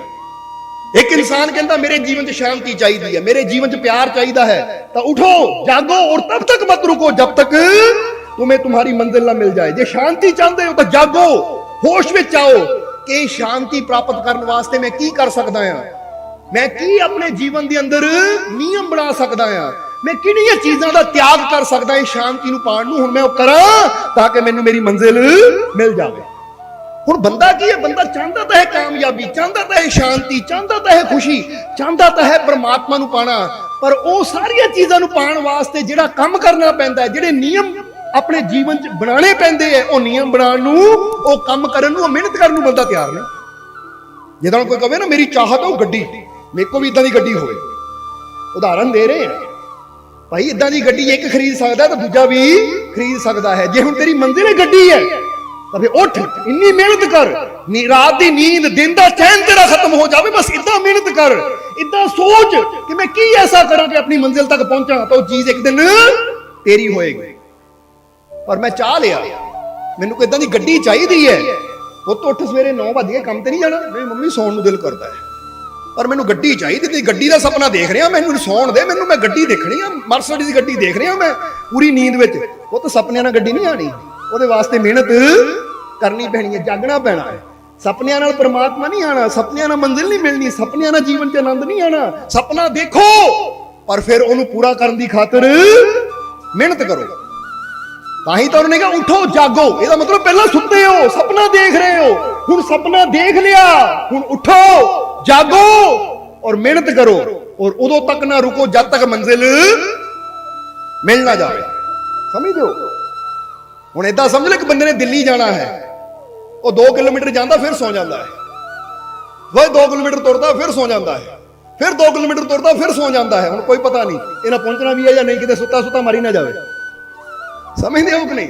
ਇੱਕ ਬੰਦਾ ਕਹਿੰਦਾ ਹੈ ਤੁਰਦਾ ਹੈ, ਕਿਉਂਕਿ ਅਸੀਂ ਆਪਣੀ ਗੱਲ ਦੱਸਦੇ ਹਾਂ, ਅਸੀਂ ਕਿਤੇ ਵੀ ਜਾਣਾ ਹੋਵੇ ਨਾ, ਚਾਹੇ ਕਿਤੇ ਦਿੱਲੀ ਸਤਸੰਗ ਹੋਵੇ ਜਾਂ ਕਿਤੇ ਬਾਹਰ ਵੀ ਪ੍ਰੋਗਰਾਮ ਸਾਡਾ ਹੋਵੇ, ਤਾਂ ਸਾਡੀ ਇੱਕ ਕੋਸ਼ਿਸ਼ ਹੁੰਦੀ ਜਦੋਂ ਚੱਲੇ ਆ ਨਾ ਤਾਂ ਮੰਜ਼ਿਲ ਤੇ ਪਹੁੰਚ ਕੇ ਰੈਸਟ ਕੀਤੀ ਜਾਵੇ। ਰਸਤੇ 'ਚ ਅਸੀਂ ਬਹੁਤ ਘੱਟ ਰੈਸਟ ਕਰਦੇ ਹਾਂ, ਕਿਉਂਕਿ ਅਸੀਂ ਸੋਚਦੇ ਜਿਹੜਾ ਟਾਈਮ ਇੱਥੇ ਖਰਾਬ ਕਰਨਾ ਹੈ ਉਹ ਅੱਗੇ ਜਾ ਕੇ ਮੰਜ਼ਿਲ ਦਾ ਆਨੰਦ ਲਈਏ, ਉਹ ਜੀਵਾਂ ਨੂੰ ਮਿਲ ਕੇ ਉਹਨਾਂ ਦੇ ਜੀਵਨ 'ਚ ਆਨੰਦ ਭਰੀਏ। ਅਸੀਂ ਤਾਂ ਇੱਕ ਮਿੰਟ ਬਚਾਉਣ ਦੀ ਕੋਸ਼ਿਸ਼ ਕਰਦੇ ਹਾਂ, ਕਿਉਂਕਿ ਪਤਾ ਹੈ ਕਿ ਮੰਜ਼ਿਲ ਬਹੁਤ ਬੜੀ ਹੈ, ਕਰਮ ਬਹੁਤ ਬੜੇ ਹੈ, ਕੰਮ ਬਹੁਤ ਬੜੇ ਕਰਨੇ ਹੈ, ਉਹ ਟਾਈਮ ਦੀ ਬੜੀ ਕਮੀ ਹੈ, ਕਿਉਂਕਿ 24 ਘੰਟਿਆਂ 'ਚ ਲੱਖਾਂ ਜੀਵਾਂ ਤੱਕ ਪਹੁੰਚਣਾ ਹੈ। ਇਸ ਲਈ ਸਮਝਣਾ ਪੈਂਦਾ ਹੈ, ਮਿਹਨਤ ਕਰਨੀ ਪੈਂਦੀ ਹੈ। तो जिन्नी असी मेहनत करने को तैयार है ना, कुदरत सानू उन्ना ही बड़ा इनाम देने भी तैयार रहती है। हुण एक कंपनी दे विच 2 बंदे काम करते हैं, एक बंदा 4 घंटे मेहनत करता है, एक 12 घंटे मेहनत करने को तैयार है, तो कंपनी का मालिक इनाम किनू बड़ा देगा? जवाब दिओ सानू। जिहड़ा 4 घंटे काम करके सुस्ती पा रखता है या जिहड़ा 12 घंटे काम करता है, उन्होंने मालिक ने कहना ये असली हकदार है क्योंकि ज्यादा मेहनत करता है। इसी तरह कुदरत ਤੁਹਾਨੂੰ ਉਹ ਨਹੀਂ ਦਿੰਦੀ ਜੋ ਤੁਸੀਂ ਮੰਗਦੇ ਹੋ। ਹੁਣ ਤੁਸੀਂ ਬੈਠੇ ਮੰਗੀ ਜਾਓ, ਰੱਬਾ ਮੈਨੂੰ ਤੇਰੀ ਰਹਿਮਤ ਚਾਹੀਦੀ ਹੈ, ਰੱਬਾ ਮੈਨੂੰ ਤੇਰੀ ਰਹਿਮਤ ਚਾਹੀਦੀ ਹੈ। ਕੁਦਰਤ ਉਹ ਨਹੀਂ ਦਿੰਦੀ ਜੋ ਅਸੀਂ ਮੰਗਦੇ ਆ। ਕੁਦਰਤ ਯਾਨੀ ਰੱਬ ਸਾਨੂੰ ਉਹ ਨਹੀਂ ਦਿੰਦਾ ਜੋ ਅਸੀਂ ਮੰਗਦੇ ਆ। ਰੱਬ ਸਾਨੂੰ ਉਹ ਦਿੰਦਾ ਜਿਹਦੇ ਅਸੀਂ ਲਾਇਕ ਹੁੰਦੇ। ਲਾਇਕ ਬਣਾਉਣਾ ਪੈਂਦਾ ਆਪਣੇ ਆਪ ਨੂੰ। ਹੁਣ ਇੱਕ ਬੱਚਾ ਜਾ ਕੇ ਮੰਗੇ, ਮਾਸਟਰ ਜੀ ਆ ਮੈਨੂੰ 10ਵੀਂ ਦਾ ਸਰਟੀਫਿਕੇਟ ਦੇ ਦਿਓ, ਤਾਂ ਮਾਸਟਰ ਦੇ ਦੇਗਾ ਉਹਨੂੰ? ਮੈਨੂੰ ਜੀ 12ਵੀਂ ਦਾ ਸਰਟੀਫਿਕੇਟ ਦੇ ਦਿਓ, ਮਾਸਟਰ ਦੇ ਦੇਗਾ ਉਹਨੂੰ? पर हुण बच्चा मंगदा नहीं है, मेहनत करता है, मेहनत करता है, अच्छे पेपर दिंदा है, पास हो जाता है, तो फिर मास्टर आप दिंदा कि ले बेटा तू इन्नी मेहनत की, पास हो गया, ले 10वीं का या 12वीं का सर्टिफिकेट, तेरे बड़े अच्छे नंबर आए हैं। हुण ये चीज उन्हें मंगी नहीं है, उन्हें मेहनत की है, उन्होंने इनाम च मिली है। ਉਹਨੂੰ ਮਿਲੀ ਹੈ ਕਿਉਂਕਿ ਲਾਇਕ ਹੈ ਉਸ ਚੀਜ਼ ਦੇ। ਹੁਣ ਅਸੀਂ ਜਦੋਂ ਕੁਝ ਵੀ ਚੀਜ਼ ਮੰਗਦੇ ਆ ਰੱਬ ਤੋਂ ਤਾਂ ਇਹ ਨਾ ਬੰਦਾ ਦੇਖਦਾ ਰੱਬਾ ਮੈਂ ਮੰਗਿਆ ਤੂੰ ਮੈਨੂੰ ਦਿੱਤਾ ਕਿਉਂ ਨਹੀਂ, ਮੈਂ ਆਹ ਚੀਜ਼ ਮੰਗੀ ਮੈਨੂੰ ਦਿੱਤੀ ਕਿਉਂ ਨਹੀਂ। ਉਹ ਇਹ ਨਾ ਦੇਖੋ ਕਿ ਰੱਬ ਨੇ ਦਿੱਤੀ ਨਹੀਂ, ਇਹ ਦੇਖੋ ਕਿ ਜੋ ਮੈਂ ਮੰਗਿਆ ਕਿ ਮੈਂ ਉਹਦੇ ਲਾਇਕ ਹੈ। ਅਗਰ ਮੈਂ ਆਪਣੇ ਆਪ ਨੂੰ ਉਹਦੇ ਲਾਇਕ ਬਣਾ ਲਵਾਂ ਤਾਂ ਮੈਨੂੰ ਮੰਗਣ ਦੀ ਵੀ जरूरत नहीं है, रब ने आप ही दे देनी है कि ले भाई खुद ही को कर बुलंद इतना कि हर तकदीर से पहले खुदा बंदे से खुद पूछे बता तेरी रजा क्या है। जो बंदा मेहनत करके अच्छाई करके नेकियां करके, हुण जरा गौर करना, कई जगह झगड़े देखे हैं, झगड़े पता की देखे है, और जी मेरा बाप मेरा हक नहीं दिंदा, आ मेरे भरा नूं सब कुछ दे दिता मैनू नहीं हक मिलिया, आ मैनू नहीं मिलिया, आ मैनू नहीं आ मिलिया, आ मेरी मां ने वितकरा कर दिता ਉਹਨੂੰ ਦੇ ਦਿੱਤਾ। ਤਾਂ ਜ਼ਰਾ ਗੌਰ ਕਰੋ, ਫੇ ਅਸੀਂ ਕੋਰਟ ਕਚਹਿਰੀਆਂ 'ਚ ਜਾਂਦੇ ਆ, ਕੇਸ ਕਰਦੇ ਆ, ਆਪਣੇ ਮਾਤਾ ਪਿਤਾ ਦੇ ਕੇਸ ਕਰ ਦਿੰਦੇ ਆ। ਦੇਖੀਏ ਅਸੀਂ ਕਈ ਮਾਤਾ ਪਿਤਾ ਦੇ ਕੇਸ ਕਰ ਦਿੰਦੇ ਆ। ਹੁਣ ਇਹਦਾ ਮਤਲਬ ਹੱਕ ਮੰਗਦੇ ਆ ਜ਼ਬਰਦਸਤੀ, ਕੋਰਟ ਕਚਹਿਰੀਆਂ ਥਰੂ ਮੰਗਦੇ ਆ। ਕੋਰਟ ਕਚਹਿਰੀਆਂ 'ਚ ਜਾ ਕੇ ਹੀ ਇਹ ਪਤਾ ਲੱਗਦਾ ਹੈ ਕਿ ਬੰਦਾ ਕੋਰਟ ਕਚਹਿਰੀਆਂ 'ਚ ਪਹੁੰਚਿਆ ਹੈ, ਇਹਦਾ ਮਤਲਬ ਹੱਕ ਲੈਣ ਦਾ ਹੱਕਦਾਰ ਹੈ ਹੀ ਨਹੀਂ। ਕਿਉਂਕਿ ਜੇ ਵਾਕਈ ਹੱਕਦਾਰ ਹੁੰਦਾ ਤਾਂ ਥਾਣਿਆਂ ਕਚਹਿਰੀਆਂ 'ਚ ਨਾ ਜਾਂਦਾ, ਆਪਣੇ ਮਾਂ-ਬਾਪ ਦੇ ਪੈਰਾਂ 'ਚ ਜਾਂਦਾ, ਮਾਂ-ਬਾਪ ਦੇ ਪੈਰਾਂ 'ਚ ਜਾਂਦਾ, ਸੇਵਾ ਕਰਦਾ ਉਹਨਾਂ ਦੀ, ਉਹਨਾਂ ਦੇ ਪੈਰਾਂ ਨੂੰ ਹੱਥ ਲਾ ਕੇ ਸੇਵਾ ਪੁੱਛਦਾ ਕਿ ਮਾਂ-ਬਾਪ ਦੱਸੋ ਮੈਂ ਤੁਹਾਡੀ ਕੀ ਸੇਵਾ ਕਰਾਂ। ਜੇ ਸੇਵਾ ਕਰਦਾ ਤਾਂ ਫਿਰ ਮੰਗਣ ਦੀ ਲੋੜ ਨਹੀਂ ਪੈਣੀ ਸੀ। ਮਾਂ-ਬਾਪ ਨੇ ਕਹਿਣਾ ਇੰਨੀ ਸੇਵਾ ਕਰਨ ਵਾਲਾ ਆ ਸਭ ਕੁਝ ਬੇਟਾ ਤੇਰਾ ਹੀ ਹੈ, ਕਿਉਂਕਿ ਕਿਹੜਾ ਨਾਲ ਲੈ ਜਾਣਾ ਸੀ। ਇੱਕ ਆਪਣੇ ਜਨਮ ਦਾਤਾ ਯਾਨੀ ਜਿਹੜੇ ਮਾਂ-ਬਾਪ ਜਨਮ ਦਿੰਦੇ ਆ ਲੜਕੇ, ਉਹਨਾਂ ਤੋਂ ਅਸੀਂ ਕੁਝ ਨਹੀਂ ਲੈ ਸਕਦੇ। ਸੇਵਾ ਕਰਕੇ ਅੱਛੇ ਬਣ ਕੇ ਉੱਥੋਂ ਵੀ ਸਭ ਕੁਝ ਸਾਨੂੰ ਬਿਨਾਂ ਮੰਗਿਆ ਮਿਲ ਜਾਂਦਾ ਹੈ। ਤਾਂ ਫਿਰ ਰੱਬ ਉਹ ਤਾਂ ਹੈ ਹੀ ਪਰਮ ਪਿਤਾ। ਅਸੀਂ ਉੱਥੇ ਵੀ ਜੇ ਰੱਬਾ ਜੇ ਨਾ ਦਿੱਤਾ ਮੈਂ ਤੇਰਾ ਨਾਂ ਨਹੀਂ ਲੈਣਾ, ਮੈਂ ਧਿਆਨ ਤੇ ਨਹੀਂ ਬੈਠਣਾ ਜਦੋਂ ਮੇਰੀ ਫਰਿਆਦ ਨਾ ਸੁਣੀ। ਉਹ ਜਾ ਭਾਈ ਤੇਰੇ ਵਰਗੇ ਲੱਖਾਂ ਘੁੰਮਦੇ ਹੈ, ਆ ਲੱਖਾਂ ਆਕਾਸ਼ ਗੰਗਾ ਹੈ ਜਿੱਥੇ ਲੱਖਾਂ ਹੀ ਪ੍ਰਥਵੀਆਂ, ਕਰੋੜਾਂ ਹੀ ਸੂਰਜ, ਕਰੋੜਾਂ ਹੀ ਆਕਾਸ਼, ਕਰੋੜਾਂ ਹੀ ਸਿਤਾਰੇ, ਕਿੰਨਾ ਕੁਛ ਹੈ। ਤੁਹਾਡੇ ਇੱਕ ਬੰਦਗੀ ਨਾ ਕਰਨ ਨਾਲ ਉਹਨੂੰ ਕੀ ਫਰਕ ਪੈ ਜਾਣਾ ਹੈ। ਪਰ ਫਰਕ ਤੁਹਾਨੂੰ ਪੈਂਦਾ ਜਦੋਂ ਇਦਾਂ ਦੀਆਂ ਸ਼ਰਤਾਂ, ਮੈਂ ਤੈਨੂੰ ਯਾਦ ਨਹੀਂ ਕਰਨਾ, ਉਹ ਨਾ ਕਰ ਭਾਈ ਤੇਰਾ ਬਹੁਤ, ਕਿਉਂਕਿ ਘਾਟਾ ਕਿਹਦਾ ਹੈ। ਹੁਣ ਉੱਥੇ ਬੰਦੇ ਨੂੰ ਚਾਹੀਦਾ ਹੈ ਕਿ ਇਹ ਪ੍ਰਮਾਤਮਾ ਮੈਨੂੰ ਇਹ ਚਾਹੀਦਾ ਹੈ ਤਾਂ ਮੈਂ ਉਹ ਕਰਮ ਕਰਨੇ ਹੈ ਜਿਹਦੇ ਨਾਲ ਤੂੰ ਖੁਸ਼ ਹੋਵੇਂ, ਕਿਉਂਕਿ ਮੈਨੂੰ ਪਤਾ ਹੈ ਜਦੋਂ ਤੂੰ ਖੁਸ਼ ਹੋ ਗਿਆ ਤਾਂ ਫਿਰ ਜਿੰਨੀ ਮੇਰੀ ਚਾਹਤ ਤੂੰ ਜ਼ਿਆਦਾ ਹੀ ਦੇਵੇਗਾ, ਕਿਉਂਕਿ ਤੂੰ ਦਾਤਾ ਹੈ। ਔਰ ਜੇ ਵੱਡ ਆਪ ਤੇ ਵੱਡ ਤੇਰੀ। ਹੁਣ ਜ਼ਰਾ ਸੋਚੋ, ਦਾਤਾਂ ਅਸੀਂ ਬੜੀਆਂ ਬੜੀਆਂ ਚਾਹੁੰਦੇ ਆ ਤਾਂ ਆਪਣੇ ਰੱਬ ਦੀ ਖੁਸ਼ੀ ਦਾ ਇੱਕ ਵੀ ਕੰਮ ਨਹੀਂ ਕਰਦੇ। ਸਮਝਦੇ ਹੋ ਕਿ ਨਹੀਂ, ਇੱਕ ਵੀ ਕੰਮ ਨਹੀਂ ਕਰਦੇ। ਔਰ ਜਦੋਂ ਦਿਲ ਖੁਸ਼ ਹੁੰਦਾ ਹੈ ਨਾ ਫਿਰ ਅਸੀਂ ਕਹਾਂਗੇ ਤੁਹਾਡੀ ਆਪਣੀ ਔਲਾਦ ਕੋਈ ਇਦਾਂ ਦਾ ਕੰਮ ਕਰੇ ਨਾ ਜਿਹਨਾਂ ਤੁਹਾਨੂੰ ਖੁਸ਼ੀ ਮਿਲੇ, ਤੁਸੀਂ ਉਹਨੂੰ ਘੁੱਟ ਕੇ ਗੱਲ ਨਾਲ ਲਾ ਲੈਂਦੇ ਹੋ। ਆਜਾ ਮੇਰਾ ਬੇਟਾ, ਲਾਲ ਦਿਲ ਖੁਸ਼ ਕਰਤਾ, ਚਾਹੇ ਧੀ ਹੋਵੇ ਚਾਹੇ ਪੁੱਤ ਹੋਵੇ, ਲਾਂਦੇ ਹੋ ਕਿ ਨਹੀਂ ਘੁੱਟ ਕੇ ਸੀਨੇ ਨਾਲ। ਤਾਂ ਅਸੀਂ ਇਹਨਾਂ ਚੀਜ਼ਾਂ ਤੋਂ ਕਿਉਂ ਸਿੱਖਿਆ ਨਹੀਂ ਲੈਂਦੇ ਕਿ ਜੇ ਆਪਣੇ ਬੱਚੇ ਦੇ ਕੁਝ ਅੱਛਾ ਕਰਨ ਤੇ ਅਸੀਂ ਉਹਨੂੰ ਘੁੱਟ ਕੇ ਗੱਲ ਨਾਲ ਲਾ ਸਕਦੇ ਹਾਂ, ਤੇ ਜੇ ਆਪਣੇ ਮਾਲਿਕ ਦੀ ਖਾਤਰ ਕੁਝ ਅੱਛਾ ਕਰਾਂਗੇ ਤਾਂ ਮਾਲਿਕ ਕਿਉਂ ਨਹੀਂ ਸਾਨੂੰ ਆਪਣੇ ਗੱਲ ਨਾਲ ਲਾਏਗਾ। ਕੋਈ ਖੁਸ਼ੀ ਵਾਲਾ ਕੰਮ ਤਾਂ ਕਰੀਏ, ਕੋਈ ਅੱਛਾ ਕੰਮ ਤਾਂ ਕਰੀਏ ਜਿੰਨਾ ਲੱਗੇ ਕਿ ਰੱਬ ਸਾਡਾ ਖੁਸ਼ ਹੈ। ਅਸੀਂ ਨਿੰਦਿਆ ਛੱਡਣੀ ਨਹੀਂ, ਝੂਠ ਛੱਡਣਾ ਨਹੀਂ, ਨਫ਼ਰਤ ਕਰਨੀ ਛੱਡਣੀ ਨਹੀਂ, ਤੇਰੀ ਮੇਰੀ ਛੱਡਣੀ ਨਹੀਂ, ਤਾਂ ਰੱਬ ਕੋਲੋਂ ਦਾਤਾਂ ਮੰਗਣੀਆਂ ਕਿ ਰੱਬਾ ਦੇ ਦੇ ਦਾਤਾ, ਲਾਇਕ ਤਾਂ ਬਣਾਓ ਆਪਣੇ ਆਪ ਨੂੰ। ਇਸ ਲਈ ਜੋ ਕੁਦਰਤ ਨੇ ਸਾਨੂੰ ਦਿੱਤਾ ਹੈ ਨਾ, ਅਗਰ ਜੀਵਨ ਨੂੰ ਖੁਸ਼ੀਆਂ ਨਾਲ ਭਰਪੂਰ ਕਰਨਾ ਤੇ ਗੱਲ ਫੇਰ ਕਵਾਂਗੇ ਕਿ ਦਾ ਮਾਰੀਓਜ਼ ਨੇ ਕਿਹਾ ਕਿ ਠੀਕ ਹੈ ਮੈਨੂੰ ਕੁਦਰਤ ਨੇ, ਗੋਡ ਨੇ, ਈਸ਼ਵਰ ਨੇ ਹੱਥ ਨਹੀਂ ਦਿੱਤੇ ਕਿਉਂਕਿ ਉੱਥੇ ਮੈਂ ਕੁਝ ਨਹੀਂ ਕਰ ਸਕਦਾ, ਕਿਉਂਕਿ ਜਿਹੜੀ ਚੀਜ਼ ਮੈਨੂੰ ਰੱਬ ਨੇ ਨਹੀਂ ਦਿੱਤੀ ਉੱਥੇ ਮੈਂ ਕੁਝ ਨਹੀਂ ਕਰ ਸਕਦਾ। ਪਰ ਜਿਹੜੀ ਚੀਜ਼ ਮੇਰੇ ਕੋਲ ਹੈ ਉਹਦੇ ਨਾਲ ਮੈਂ ਬਹੁਤ ਕੁਝ ਕਰ ਸਕਦਾ। ਜੋ ਹੈ ਮੇਰੇ ਕੋਲ ਉਹ ਮੇਰੇ ਤੇ ਹੈ ਕਿ ਮੈਂ ਇਹਦਾ ਉਪਯੋਗ ਕਿੱਦਾਂ ਕਰਨਾ ਹੈ। ਹੁਣ ਤੁਸੀਂ ਸੋਚੋ, ਕਦੀ ਥੋੜੀ ਦੇਰ ਵਾਸਤੇ ਆਪਣੇ ਦੋ ਹੱਥਾਂ ਨੂੰ ਬੰਨ ਲਿਓ ਪਿੱਛੇ ਔਰ ਸੋਚਿਓ ਮੈਂ ਬਿਨਾਂ ਹੱਥਾਂ ਤੋਂ ਅੱਧਾ ਘੰਟਾ ਕੋਈ ਕੰਮ ਕਰਨਾ ਹੈ, ਤਾਂ ਤੁਹਾਨੂੰ ਪਤਾ ਲੱਗ ਜਾਏਗਾ ਕਿ ਹੱਥਾਂ ਦੀ ਸਾਡੇ ਜੀਵਨ 'ਚ ਕਿੰਨੀ ਅਹਿਮੀਅਤ ਹੈ। ਕਦੀ 2-3 ਘੰਟੇ ਵਾਸਤੇ ਅੱਖਾਂ ਤੇ ਪੱਟੀ ਬੰਨ ਕੇ ਨਾ ਇਹ ਸੋਚਿਓ ਕਿ 2-3 ਘੰਟੇ ਪੱਟੀ ਬੰਨ ਕੇ ਅੱਖਾਂ ਤੋਂ ਬਿਨਾਂ ਕੰਮ ਕਰਨਾ, ਯਾਨੀ ਪੱਟੀ ਬੰਨ ਕੇ ਕੰਮ ਕਰਨਾ, ਤਾਂ ਦੇਖੋ ਆ 2 ਘੰਟੇ ਕੱਟਣੇ ਹੀ ਤੁਹਾਡੇ ਵਾਸਤੇ ਕਿੰਨੇ ਔਖੇ ਹੋ ਜਾਣਗੇ। ਕਦੀ ਦੋਨਾਂ ਲੱਤਾਂ ਨੂੰ ਬੰਨ ਲਓ ਕਿ 2 ਲੱਤਾਂ ਨੂੰ ਬੰਨ ਲਿਆ, ਹੁਣ ਮੈਂ ਪੈਰਾਂ ਤੋਂ ਬਿਨਾਂ ਆ ਪੂਰਾ ਦਿਨ ਕੱਟ ਕੇ ਦੇਖਣਾ ਹੈ, ਫੇਰ ਪਤਾ ਲੱਗੂਗਾ। ਅੱਜ ਬੰਦਾ ਕਹਿੰਦਾ ਰੱਬ ਨੇ ਮੈਨੂੰ ਕੀ ਦਿੱਤਾ ਹੈ। ਜਦੋਂ ਇੱਕ ਇੱਕ ਚੀਜ਼ ਅਸੀਂ ਇਸ ਤਰ੍ਹਾਂ ਕਰਕੇ ਦੇਖਾਂਗੇ ਨਾ ਫਿਰ ਪਤਾ ਲੱਗੇਗਾ ਕਿ ਸਾਨੂੰ ਸਾਡੇ ਰੱਬ ਨੇ ਕਿੰਨੀਆਂ ਵੱਡੀਆਂ ਦਾਤਾਂ ਦਿੱਤੀਆਂ ਜਿਨ੍ਹਾਂ ਦੀ ਕਦਰ ਅਸੀਂ ਕਦੀ ਜਾਣੀ ਨਹੀਂ ਹੈ, ਜਿਨ੍ਹਾਂ ਦੀ ਕੀਮਤ ਅਸੀਂ ਜਾਣੀ ਨਹੀਂ ਹੈ। ਨਹੀਂ ਤਾਂ ਪੁੱਛੋ ਉਹਨਾਂ ਨੂੰ ਜਿਹਦੇ ਅੱਖਾਂ ਨਹੀਂ, ਕਿੱਦਾਂ ਮੁਹਤਾਜ ਹੈ ਦੂਜਿਆਂ ਦੇ, ਜਿਹਨਾਂ ਦੇ ਹੱਥ ਨਹੀਂ ਹੈ ਕਿੱਦਾਂ ਮੁਹਤਾਜ ਹੈ ਦੂਜਿਆਂ ਦੇ, ਜਦੋਂ ਪੈਰ ਨਹੀਂ ਹੈ ਕਿੱਦਾਂ ਮੁਹਤਾਜ ਹੈ ਦੂਜਿਆਂ ਦੇ। ਤੁਹਾਡੇ ਕੋਲ ਸਭ ਕੁਝ ਹੈ, ਫਿਰ ਕਿਤੇ ਰੱਬ ਸਾਨੂੰ ਕੀ ਦਿੰਦਾ ਹੈ, ਰੱਬ ਸਾਡੇ ਵਾਸਤੇ ਕੀ ਕਰਦਾ ਹੈ। ਇਹੀ ਬੰਦਾ ਨਾ ਸ਼ੁਕਰਾ ਹੁੰਦਾ ਔਰ ਇਹੀ ਬੰਦਾ ਸਦਾ ਦੁਖੀ ਰਹਿਣ ਵਾਲਾ ਹੈ। ਇਸ ਲਈ ਜਿਹਦਾ ਪਹਿਲਾ ਪੁਆਇੰਟ ਦੱਸਿਆ ਕਿ ਜੋ ਕੁਝ ਸਾਡੇ ਕੋਲ ਹੈ, ਜਿਹੜਾ ਉਸ ਗੱਲ ਲਈ ਰੱਬ ਦਾ ਸ਼ੁਕਰ ਕਰਦਾ ਹੈ ਔਰ ਉਹਦਾ ਆਨੰਦ ਲੈਂਦਾ ਹੈ, ਉਹ ਸੁਖੀ ਹੈ, ਉਹ ਸਦਾ ਸੁਖੀ ਰਹਿੰਦਾ ਹੈ। ਤਾਂ ਜੋ ਸਾਡੇ ਕੋਲ ਨਹੀਂ ਹੈ, ਜਿਹੜਾ ਉਹਦੇ ਬਾਰੇ ਸੋਚਦਾ ਹੈ ਔਰ ਰੱਬ ਅੱਗੇ ਸ਼ਿਕਾਇਤਾਂ ਕਰਦਾ, ਉਹ ਸਦਾ ਦੁਖੀ ਰਹਿੰਦਾ, ਉਹ ਕਦੀ ਸੁਖੀ ਨਹੀਂ ਹੋ ਸਕਦਾ। ਜਿਹੜੇ ਤੁਹਾਡੇ ਦੁੱਖ ਔਰ ਸੁੱਖ ਦਾ ਇੱਥੋਂ ਹੀ ਪਤਾ ਲੱਗ ਜਾਂਦਾ ਹੈ। ਤਾਂ ਹੀ ਤਾਂ ਅਸੀਂ ਇੱਕ ਵਾਰ ਫਿਰ ਕਹਾਂਗੇ ਕਿ ਇਹ ਗੱਲ ਤੁਸੀਂ ਵੀ ਸੋਚੋ ਕਿ ਮੇਰੇ ਕੋਲ ਆ ਨਹੀਂ ਹੈ ਪਰ ਆ ਮੇਰੇ ਕੋਲ ਹੈ। ਹੁਣ ਆ ਨਹੀਂ ਹੈ, ਇੱਥੇ ਮੈਂ ਕੁਝ ਨਹੀਂ ਕਰ ਸਕਦਾ, ਪਰ ਆ ਮੇਰੇ ਕੋਲ ਹੈ, ਇੱਥੇ ਮੈਂ ਇਹਦੇ ਨਾਲ ਜੋ ਚਾਹਾਂ ਉਹ ਕਰ ਸਕਦਾ। ਹੁਣ ਮੈਂ ਇਹਦਾ ਵੈਸਟ ਕੀ ਕਰ ਸਕਦਾ, ਮੈਂ ਇਹਦੇ ਨਾਲ ਅੱਛਾ ਕੀ ਕਰ ਸਕਦਾ। ਜਿੱਦਾਂ ਉਹਨੇ ਆਲੂਆਂ ਦੇ ਚਿਪਸ ਦਾ ਸੋਚਿਆ ਕਿ ਮੈਂ ਇਹਦਾ ਅੱਛਾ ਕੀ ਕਰ ਸਕਦਾ, ਉਹ ਕਰਾਂ। ਇਨਾਮ ਉਹਨੂੰ ਮਿਲਿਆ, 골ਡ ਮੈਡਲ ਉਹਨੂੰ ਮਿਲਿਆ, ਵਿਜੇਤਾ ਵਿਨਰ ਉਹ ਹੋਇਆ, ਕਿਉਂਕਿ ਉਹਨੇ ਕੁਝ ਅੱਛਾ ਕੀਤਾ। ਇੱਕ ਨੇ ਸੋਚਣ ਵਿੱਚ ਟਾਈਮ ਗਵਾ ਦਿੱਤਾ, ਦੂਜੇ ਨੇ ਸ਼ਿਕਾਇਤ ਕਰਨ ਵਿੱਚ ਟਾਈਮ ਗਵਾਤਾ, ਆ ਨਹੀਂ ਦਿੱਤਾ, ਉਹ ਨਹੀਂ ਦਿੱਤਾ, ਕੀ ਆਲੂ ਜੇ ਦੇ ਦਿੱਤੇ। ਹੁਣ ਏਦਾਂ ਹੀ ਇੱਥੇ ਵੀ ਬਹੁਤ ਜੀ ਬੈਠੇ ਹੋਣਗੇ ਜਿਹੜੇ ਸ਼ਿਕਾਇਤਾਂ ਹੀ ਕਰਦੇ ਹੋਣਗੇ, ਲੈ ਰੱਬ ਨੇ ਉਹਨੂੰ ਗੱਡੀ ਦੇ ਦਿੱਤੀ, ਮੇਰੇ ਕੋਲ ਸਾਈਕਲ ਹੈ। ਭਾਈ ਤੇ ਕੋਲ ਸਾਈਕਲ ਹੈ ਨਾ, ਤੂੰ ਇਹ ਸੋਚ ਸਾਈਕਲ ਦਾ ਮੈਂ ਕਿੱਦਾਂ ਆਨੰਦ ਲੈ ਸਕਦਾ ਹੈ। ਇਹ ਤਾਂ ਬਹੁਤ ਏਦਾਂ ਦੇ ਲੋਕ ਆ ਜਿਹਨਾਂ ਕੋਲ ਸਾਈਕਲ ਵੀ, ਕਿਉਂਕਿ ਸਾਈਕਲ ਨਾਲ ਵੀ ਬਹੁਤ ਕੁਝ ਹੁੰਦਾ ਹੈ। ਸੋਚ ਕੇ ਦੇਖੋ, ਅੱਜ ਬੜੇ ਬੜੇ ਅਮੀਰ ਆਦਮੀ ਸਾਈਕਲ ਲੈਂਦੇ ਐ ਔਰ ਸਾਈਕਲ ਚਲਾਉਂਦੇ ਆ 2-2 ਘੰਟੇ ਤਾਂ ਕਿ ਸਿਹਤ ਉਹਨਾਂ ਦੀ ਫਿੱਟ ਰਵੇ। ਉਹ ਸ਼ੁਕਰ ਹੈ ਪ੍ਰਮਾਤਮਾ ਦਾ, ਉਹਨਾਂ ਨੂੰ ਸਾਈਕਲ ਖਰੀਦਣਾ ਪੈਂਦਾ ਸਪੈਸ਼ਲ, ਤਾਂ ਮੇਰੇ ਕੋਲ ਰੱਬ ਨੇ ਆਲਰੇਡੀ ਪਹਿਲਾਂ ਹੀ ਦਿੱਤਾ, ਸਪੈਸ਼ਲ ਖਰੀਦਣ ਦੀ ਲੋੜ ਨਹੀਂ। ਨਾਲੇ ਮੇਰਾ ਕੰਮ ਵੀ ਹੁੰਦਾ, ਨਾਲੇ ਮੇਰੀ ਸਿਹਤ ਵੀ ਫਿੱਟ ਰਹਿੰਦੀ ਹੈ ਕਿ ਨਹੀਂ ਫਾਇਦਾ। ਔਰ ਅਸੀਂ ਕਹਾਂਗੇ ਜੇ ਸਾਈਕਲ ਵੀ ਨਹੀਂ ਹੈ ਤਾਂ ਫਿਰ ਸੋਚੋ, ਅੱਜ ਸਾਇੰਸ ਕਹਿੰਦੀ ਹੈ, ਵਿਗਿਆਨ ਕਹਿੰਦਾ ਹੈ ਕਿ ਅਗਰ 1 ਘੰਟਾ ਤੁਸੀਂ ਰਨਿੰਗ ਕਰਦੇ ਹੋ ਜਾਂ ਵਾਕਿੰਗ ਕਰਦੇ ਹੋ ਤਾਂ ਤੁਹਾਡੀ ਸਿਹਤ ਫਿੱਟ ਰਹਿੰਦੀ ਹੈ।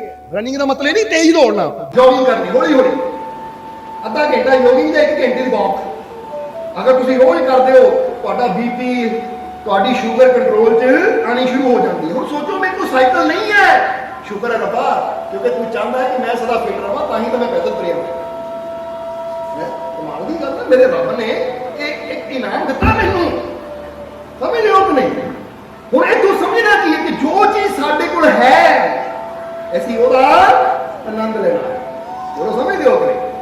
ਜਿੱਦਾਂ ਕਹਿੰਦੇ ਨਾ ਨੱਥੂ ਲਾਲ ਆਪਣੇ ਦੋਸਤ ਨਾਲ ਜਾ ਰਿਹਾ ਸੀ ਤਾਂ ਦੋਸਤ ਨੇ ਫਟਾਫਟ ਆਪਣੀ ਗੱਡੀ ਦੇ ਕੋਲ ਗਿਆ, ਗੱਡੀ 'ਚ ਬੈਠਾ, ਕਹਿੰਦਾ ਨੱਥੂ ਲਾਲ ਕੱਲ ਨੂੰ ਪਹੁੰਚ ਜਾਵੀਂ। ਤੂੰ ਕਿੱਦਾਂ ਪਹੁੰਚੂਗਾ ਯਾਰ, ਤੇਰੇ ਕੋਲ ਤਾਂ ਗੱਡੀ ਹੈ ਨਹੀਂ। ਕਹਿੰਦਾ ਕੋਈ ਨਹੀਂ, ਮੈਂ 11 ਨੰਬਰ ਦੀ ਬੱਸ 'ਚ ਆਏਗਾ। ਉਹ ਕਹਿੰਦਾ ਤੇਰੇ ਕੋਲ ਬੱਸ ਹੈ? ਉਹ ਕਹਿੰਦਾ ਹੈ 11 ਨੰਬਰ ਦੀ ਬੱਸ। ਉਹ ਕਹਿੰਦਾ ਕਿਹੜੀ ਹੈ? ਕਹਿੰਦਾ ਆ ਦੇ 2 ਪੈਰ। ਉਹ 11 ਨੰਬਰ ਦੀ ਬੱਸ ਆਪਣੀ ਹੈ, ਜਿੱਥੇ ਮਰਜ਼ੀ ਲੈ ਜਾਓ, ਨਾ ਤੇਲ ਪਵਾਉਣ ਦੀ ਝੰਜਟ ਨਾ ਕੋਈ ਹੋਰ ਝੰਜਟ। ਹੁਣ ਤੁਸੀਂ ਵੀ ਇਹ ਨਾ ਮੇਰੇ ਪੈਰ ਦੇਖੋ, ਮੇਰੇ ਕੋਲ ਵੀ ਬੱਸ ਹੈ, ਤੇ ਕੋਲ ਕਾਰ ਹੈ, ਮੇਰੇ ਕੋਲ ਬੱਸ ਹੈ ਭਾਈ। ਉਹ ਸਮਝਦੇ ਹੋ ਕਿ ਨਹੀਂ। ਕਿਹੜੀ ਬੱਸ ਹੈ? 11 ਨੰਬਰ ਦੀ। ਠੀਕ ਹੈ, ਪੈਰ ਹੈ ਮੇਰੇ।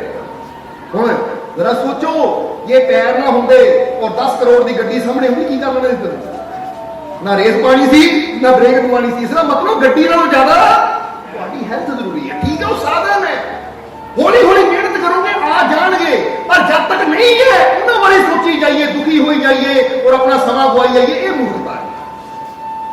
ਅੱਜ ਜੋ ਚੀਜ਼ ਹੈ ਉਹਦਾ ਆਨੰਦ ਲੈਣਾ ਸਿੱਖੋ। ਉਹ ਸਮਝਦੇ ਹੋ ਕਿ ਹੁਣ ਇਸ ਲਈ ਕੀ ਹੈ, ਆ ਪੱਖੇ ਦੀ ਠੰਡੀ ਹਵਾ ਚੱਲ ਰਹੀ ਹੈ, ਰੱਬ ਨੇ ਕਿੰਨੀ ਠੰਡੀ ਹਵਾ ਲਾਈ, ਵਾਹ ਮਜ਼ਾ ਆ ਗਿਆ। ਕਹਿ ਦੇ ਇੱਕ ਵਾਰ ਵਾਹ। ਜਰਾ ਸੋਚੋ, ਹਵਾ ਬੰਦ ਹੋ ਜਾਵੇ, ਪਿੱਛੇ ਜੇ ਕਿੰਨੀ ਆਕਸੀਜਨ ਦੀ ਕਮੀ ਆ ਗਈ। ਸਿਲੰਡਰ 30,000 ਨੂੰ ਵਿਕਦਾ ਸੀ, ਉਹ ਕਾਹਦੇ ਵਾਸਤੇ? ਆਕਸੀਜਨ। ਆ ਮੇਰੇ ਰੱਬ ਨੇ ਫ੍ਰੀ 'ਚ ਕਿੰਨੇ ਵੱਡਾ ਸਿਲੰਡਰ ਤਿਆਰ ਕੀਤਾ ਹੈ, ਇੱਕ ਪੈਸਾ ਨਹੀਂ ਦੇਣਾ ਪੈਂਦਾ। ਵਾਹ ਮਜ਼ਾ ਆ ਗਿਆ। ਇੱਥੇ ਡਾਕਟਰਾਂ ਕੋਲ 2 ਘੰਟੇ ਆਕਸੀਜਨ ਲੈਣੀ ਹੋਵੇ ਤਾਂ 10,000 ਬਿੱਲ ਬਣ ਜਾਂਦਾ, 15,000 ਬਿੱਲ ਬਣ ਜਾਂਦਾ। ਤਾਂ ਰੱਬ, ਤੁਹਾਡੀ ਉਮਰ ਕਿੰਨੀ ਹੈ ਚੈੱਕ ਕਰੋ, 30 ਸਾਲ 35 ਸਾਲ 40 ਸਾਲ 70 ਸਾਲ, ਇੰਨੇ ਸਾਲਾਂ ਤੋਂ ਮੈਂ ਰੱਬ ਦੀ ਫ੍ਰੀ ਆਕਸੀਜਨ ਲੈ ਰਿਹਾ ਹਾਂ, ਤਾਂ 1 ਵੀ ਰੁਪਇਆ ਕਦੀ ਉਹਨਾਂ ਮੇਰੇ ਤੋਂ ਮੰਗਿਆ ਨਹੀਂ। ਇਹ ਤਾਂ ਧੰਨਵਾਦ ਨਾ ਕਰਾਂ ਤਾਂ ਹੋਰ ਕੀ ਕਰਾਂ। ਹੁਣ ਕਈ ਵਾਰ ਅਸੀਂ ਹੈਰਾਨ ਹੁੰਦੇ ਆ ਕਿ ਬੰਦਾ ਡਾਕਟਰ ਕੋਲ ਜਾਂਦਾ ਹੈ, ਡਾਕਟਰ ਫੀਸ ਵੀ ਲੈਂਦਾ ਹੈ, ਦਵਾਈਆਂ ਦੇ ਪੈਸੇ ਵੀ ਲੈਂਦਾ ਹੈ, ਰੂਮ ਦਾ ਕਿਰਾਇਆ ਵੀ ਲੈਂਦਾ, ਤਾਂ ਫਿਰ ਵੀ ਬੰਦਾ ਜਾਣ ਲੱਗ ਪਤਾ ਇਹ ਡਾਕਟਰ ਸਾਹਿਬ ਤੁਹਾਡੀ ਬਹੁਤ ਬਹੁਤ ਮਿਹਰਬਾਨੀ, ਤੁਸੀਂ ਮੈਨੂੰ ਬਚਾ ਲਿਆ। ਭਾਈ ਉਹਨਾਂ ਪੈਸੇ ਦੀ ਖਾਤਰ ਕੀਤਾ, ਜੇ ਕੋਈ ਪੈਸਾ ਨਾ ਹੁੰਦਾ ਨਾ ਅੰਦਰ ਆਣ ਨਹੀਂ ਦੇਣਾ ਸੀ ਤੈਨੂੰ। ਪੈਸਾ ਨਾ ਹੁੰਦਾ ਇਹਦਾ ਆਪਰੇਸ਼ਨ ਹੀ ਨਹੀਂ ਹੋਣਾ ਸੀ। ਪੈਸਾ ਲਿਆ ਫਿਰ ਵੀ ਤੂੰ ਉਹਦਾ ਧੰਨਵਾਦ ਕਰ ਰਿਹਾ ਆ। ਤਾਂ ਜਿਹੜਾ ਰੱਬ ਬਿਨਾਂ ਪੈਸੇ ਤੋਂ ਸਭ ਕੁਝ ਕਰੀ ਜਾਂਦਾ, ਕਦੀ ਉਹਦਾ ਵੀ ਧੰਨਵਾਦ ਕਰਿਆ, ਕਦੀ ਉਹਨੂੰ ਵੀ ਕਹਿ ਦਿਆ ਕਰਾਂ ਮੇਰੇ ਮਾਲਿਕ ਤੇਰਾ ਸ਼ੁਕਰੀਆ। ਪਰ ਉੱਥੇ ਕੀ ਕਹਿੰਦੇ ਰੱਬ ਨੇ ਕੀ ਕੀਤਾ, ਉਹ ਮਾਲਕ ਨੇ ਕੀ ਕੀਤਾ।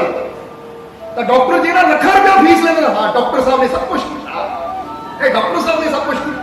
ਕਾਹਦੇ ਨਾਲ ਕੀਤਾ? ਨਾ ਦਿਓ ਫੀਸ ਨਹੀਂ ਕਰੇ ਇਹ ਤਾਂ ਮੰਨਾਂਗੇ, ਠੀਕ ਹੈ ਡਾਕਟਰ ਨੇ ਕੁਝ ਕੀਤਾ, ਪਰ ਤੁਸੀਂ ਇੱਕ ਵਾਰ ਕਹਿ ਦਿਓ ਨਾ ਕਿ ਡਾਕਟਰ ਸਾਹਿਬ ਦਿਖਾਣਾ ਹੈ ਪਰਚੀ 200 ਰੁਪਇਆ, ਪਰਚੀ ਦੇ ਪੈਸੇ ਹੈ ਜਾਂ ਕੱਲ ਨੂੰ ਆ ਜਾਣਾ, ਉੱਥੇ ਡਾਕਟਰ ਕਰੇ ਤਾਂ ਫੇਰ ਬੰਦਾ ਕਵੇਗਾ। ਹੁਣ ਕੁਦਰਤ ਤੋਂ ਪਰਮਾਤਮਾ ਪ੍ਰਭੂ ਬਿਨਾ ਆਪਣਾ ਕੋਈ ਜਿੱਦਾਂ ਕਹਿੰਦੇ ਨਾ ਜਤਾਇਆ, ਜਤਾਉਣ ਦਾ ਮਤਲਬ ਹੈ ਮੈਂ ਕੀਤਾ, ਕਦੀ ਜਤਾਇਆ ਹੀ ਨਹੀਂ ਉਸਨੇ, ਬਿਨਾ ਕੁਝ ਖਰਚ ਕੀਤਿਆਂ ਤੁਹਾਨੂੰ ਸਭ ਕੁਝ ਉਹ ਕੁਦਰਤ ਦੇ ਰਹੀ ਹੈ, ਸੂਰਜ ਦੀ ਰੋਸ਼ਨੀ ਦੇ ਰਹੀ ਹੈ, ਠੰਡੀਆਂ ਹਵਾਵਾਂ ਦੇ ਰਹੀ ਹੈ, ਧਰਤੀ ਚੋਂ ਪਾਣੀ, ਅੰਨ, ਜਲ, ਕਿੰਨਾ ਕੁਝ ਤੁਹਾਨੂੰ ਮਿਲ ਰਿਹਾ ਹੈ, ਕੁਦਰਤ ਕਿੰਨਾ ਕੁਝ ਦੇ ਰਹੀ ਹੈ। ਹੁਣ ਜੋ ਸਾਨੂੰ ਮੇਰਾ ਮਾਲਿਕ ਸਾਡਾ ਰੱਬ ਦੇ ਰਿਹਾ ਉਹਦਾ ਸ਼ੁਕਰ ਨਹੀਂ ਅਸੀਂ ਕਰਦੇ, ਤਾਂ ਜੋ ਹੈ ਨਹੀਂ ਉਹਦੇ ਬਾਰੇ ਸ਼ਿਕਾਇਤਾਂ ਕਰਨ ਲੱਗੇ। ਜਰਾ ਸੋਚੋ, ਇਹੀ ਦੁੱਖ ਦਾ ਕਾਰਨ ਹੈ। ਅਮੀ ਦਿਓ ਕਿ ਹੁਣ ਇਸ ਲਈ ਕਿਹੜੀ ਕਿਹੜੀ ਚੀਜ਼ ਦਾ ਸ਼ੁਕਰ ਕਰ ਸਕਦੇ ਆ? ਹੁਣ ਜਰਾ ਸੋਚੋ, ਬਾਰਿਸ਼ ਨਾ ਪੈਂਦੀ ਤਾਂ ਗਰਮੀ ਕਿੰਨੀ ਹੋਣੀ ਸੀ। ਸੋਚੋ ਜਰਾ, ਹੁਣ ਬਾਰਿਸ਼ ਪੈਣੀ ਸ਼ੁਰੂ ਹੋਈ ਹੈ ਤਾਂ ਗਰਮੀ ਜਾਣੀ ਹੈ ਔਰ ਹੌਲੀ ਹੌਲੀ ਠੰਡਾ ਮੌਸਮ ਆਣਾ ਹੈ। ਕਿੰਨੀ ਖੁਸ਼ੀ ਦੀ ਗੱਲ, ਕਿੰਨੀ ਚੰਗੀ ਗੱਲ, ਸ਼ੁਕਰ ਹੈ ਰੱਬ ਦਾ। ਔਰ ਇਹੀ ਤੁਸੀਂ ਕਿਸੇ ਕੰਪਨੀ ਵਾਲੇ ਨੂੰ ਕਹੋ ਨਾ ਮੇਰੇ ਘਰ 'ਚ ਗਰਮੀ ਬੜੀ ਹੈ, ਉਹ ਕਹਿੰਦੇ ਏਸੀ ਲੱਗਣਾ ਹੈ ਪਰ 40,000 ਰੁਪਏ ਲੱਗਣਾ ਹੈ, ਉਹਨਾਂ ਠੰਡੀ ਹਵਾ ਦੇਣ ਵਾਸਤੇ 40,000 ਲੈ ਜਾਣਾ। ਤਾਂ ਕੁਦਰਤ ਦੇਖੋ, ਇੱਕ ਬਰਸਾਤ ਪਾਉਂਦੀ ਹੈ, ਠੰਡਾ ਕਰ ਦਿੰਦੀ ਹੈ, ਤਾਂ ਸ਼ੁਕਰੀਆ ਮੇਰੇ ਮਾਲਿਕ 40,000 ਬਚਾ ਲਿਆ ਸਾਨੂੰ। ਉਹਨਾਂ ਕਿੰਨੇ 40,000 ਬਚੇ? ਕਰੋੜਾਂ ਰੁਪਇਆ ਬਚਾ ਕੇ ਬੈਠੇ ਹੋ ਤੁਸੀਂ, ਸਮਝ ਰਹੇ ਹੋ ਕਿ ਨਹੀਂ?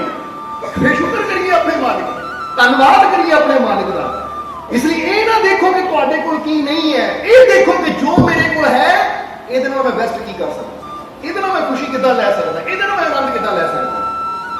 ਸਮਝਦੇ ਹੋ ਕਿ ਚਾਹੇ ਪੈਰ ਨੰਗੇ ਹੈ ਨਾ, ਤਾਂ ਮੈਂ ਨੰਗੇ ਪੈਰਾਂ ਦਾ ਆਨੰਦ ਕੀ ਲੈ ਸਕਦਾ, ਕਿਉਂਕਿ ਡਾਕਟਰ ਉਹ ਕਹਿੰਦੇ ਆ ਕਿ ਨੰਗੇ ਪੈਰੀ ਚੱਲਣਾ ਚਾਹੀਦਾ ਪ੍ਰਿਥਵੀ ਤੇ। ਇਹਦਾ ਦੇਖੋ ਪੜ੍ਹ ਕੇ, ਨੰਗੇ ਪੈਰੀ ਘਾਹ ਤੇ ਚੱਲਣ ਨਾਲ, ਧਰਤੀ ਦੀ ਮਿੱਟੀ ਤੇ ਚੱਲਣ ਨਾਲ ਕਿੰਨੇ ਹੈਲਥ ਨੂੰ ਫਾਇਦੇ ਹੁੰਦੇ ਆ, ਕਿਉਂਕਿ ਧਰਤੀ ਦੇ ਸੰਪਰਕ ਚ ਆਉਣ ਨਾਲ ਬੰਦੇ ਨੂੰ ਕਈ એનર્ਜੀਆਂ, ਕਈ ਤਾਕਤਾਂ ਮਿਲਦੀਆਂ ਹੁੰਦੀਆਂ।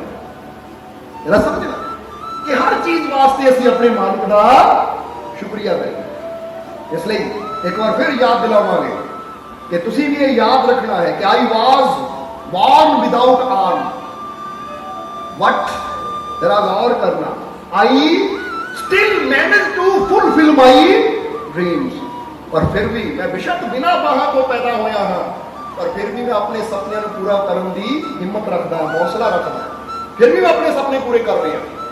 ਤੁਸੀਂ ਇਹ ਸੋਚੋ ਕਿ ਜ਼ਰਕੀ ਵਰਗੇ ਬਿਨਾਂ ਹੱਥਾਂ ਤੋਂ ਆਪਣੀ ਮੰਜ਼ਿਲ ਨੂੰ ਪਾ ਸਕਦੇ ਹੈ ਇੱਕ ਹੌਸਲੇ ਨਾਲ, ਆਪਣੇ ਮਾਲਿਕ ਦੇ ਵਿਸ਼ਵਾਸ ਨਾਲ, ਤਾਂ ਸਾਨੂੰ ਕਿਉਂ ਨਹੀਂ ਮਿਲੇਗੀ? ਸਾਨੂੰ ਤਾਂ ਫਿਰ ਵੀ ਸਾਡੇ ਮਾਲਿਕ ਨੇ ਸਭ ਕੁਝ ਦਿੱਤਾ ਹੈ, ਔਰ ਸਭ ਤੋਂ ਬੜੀ ਗੱਲ ਹੈ ਕਿ ਸਾਡਾ ਮਾਲਿਕ ਸਾਡੇ ਨਾਲ ਹੈ, ਸਾਨੂੰ ਹਿੰਮਤ ਦੇਣ ਵਾਲਾ। ਇਸ ਲਈ ਕਹਿੰਦੇ ਜਬ ਮੇਰਾ ਮਾलिक मेरे साथ है तो डरने की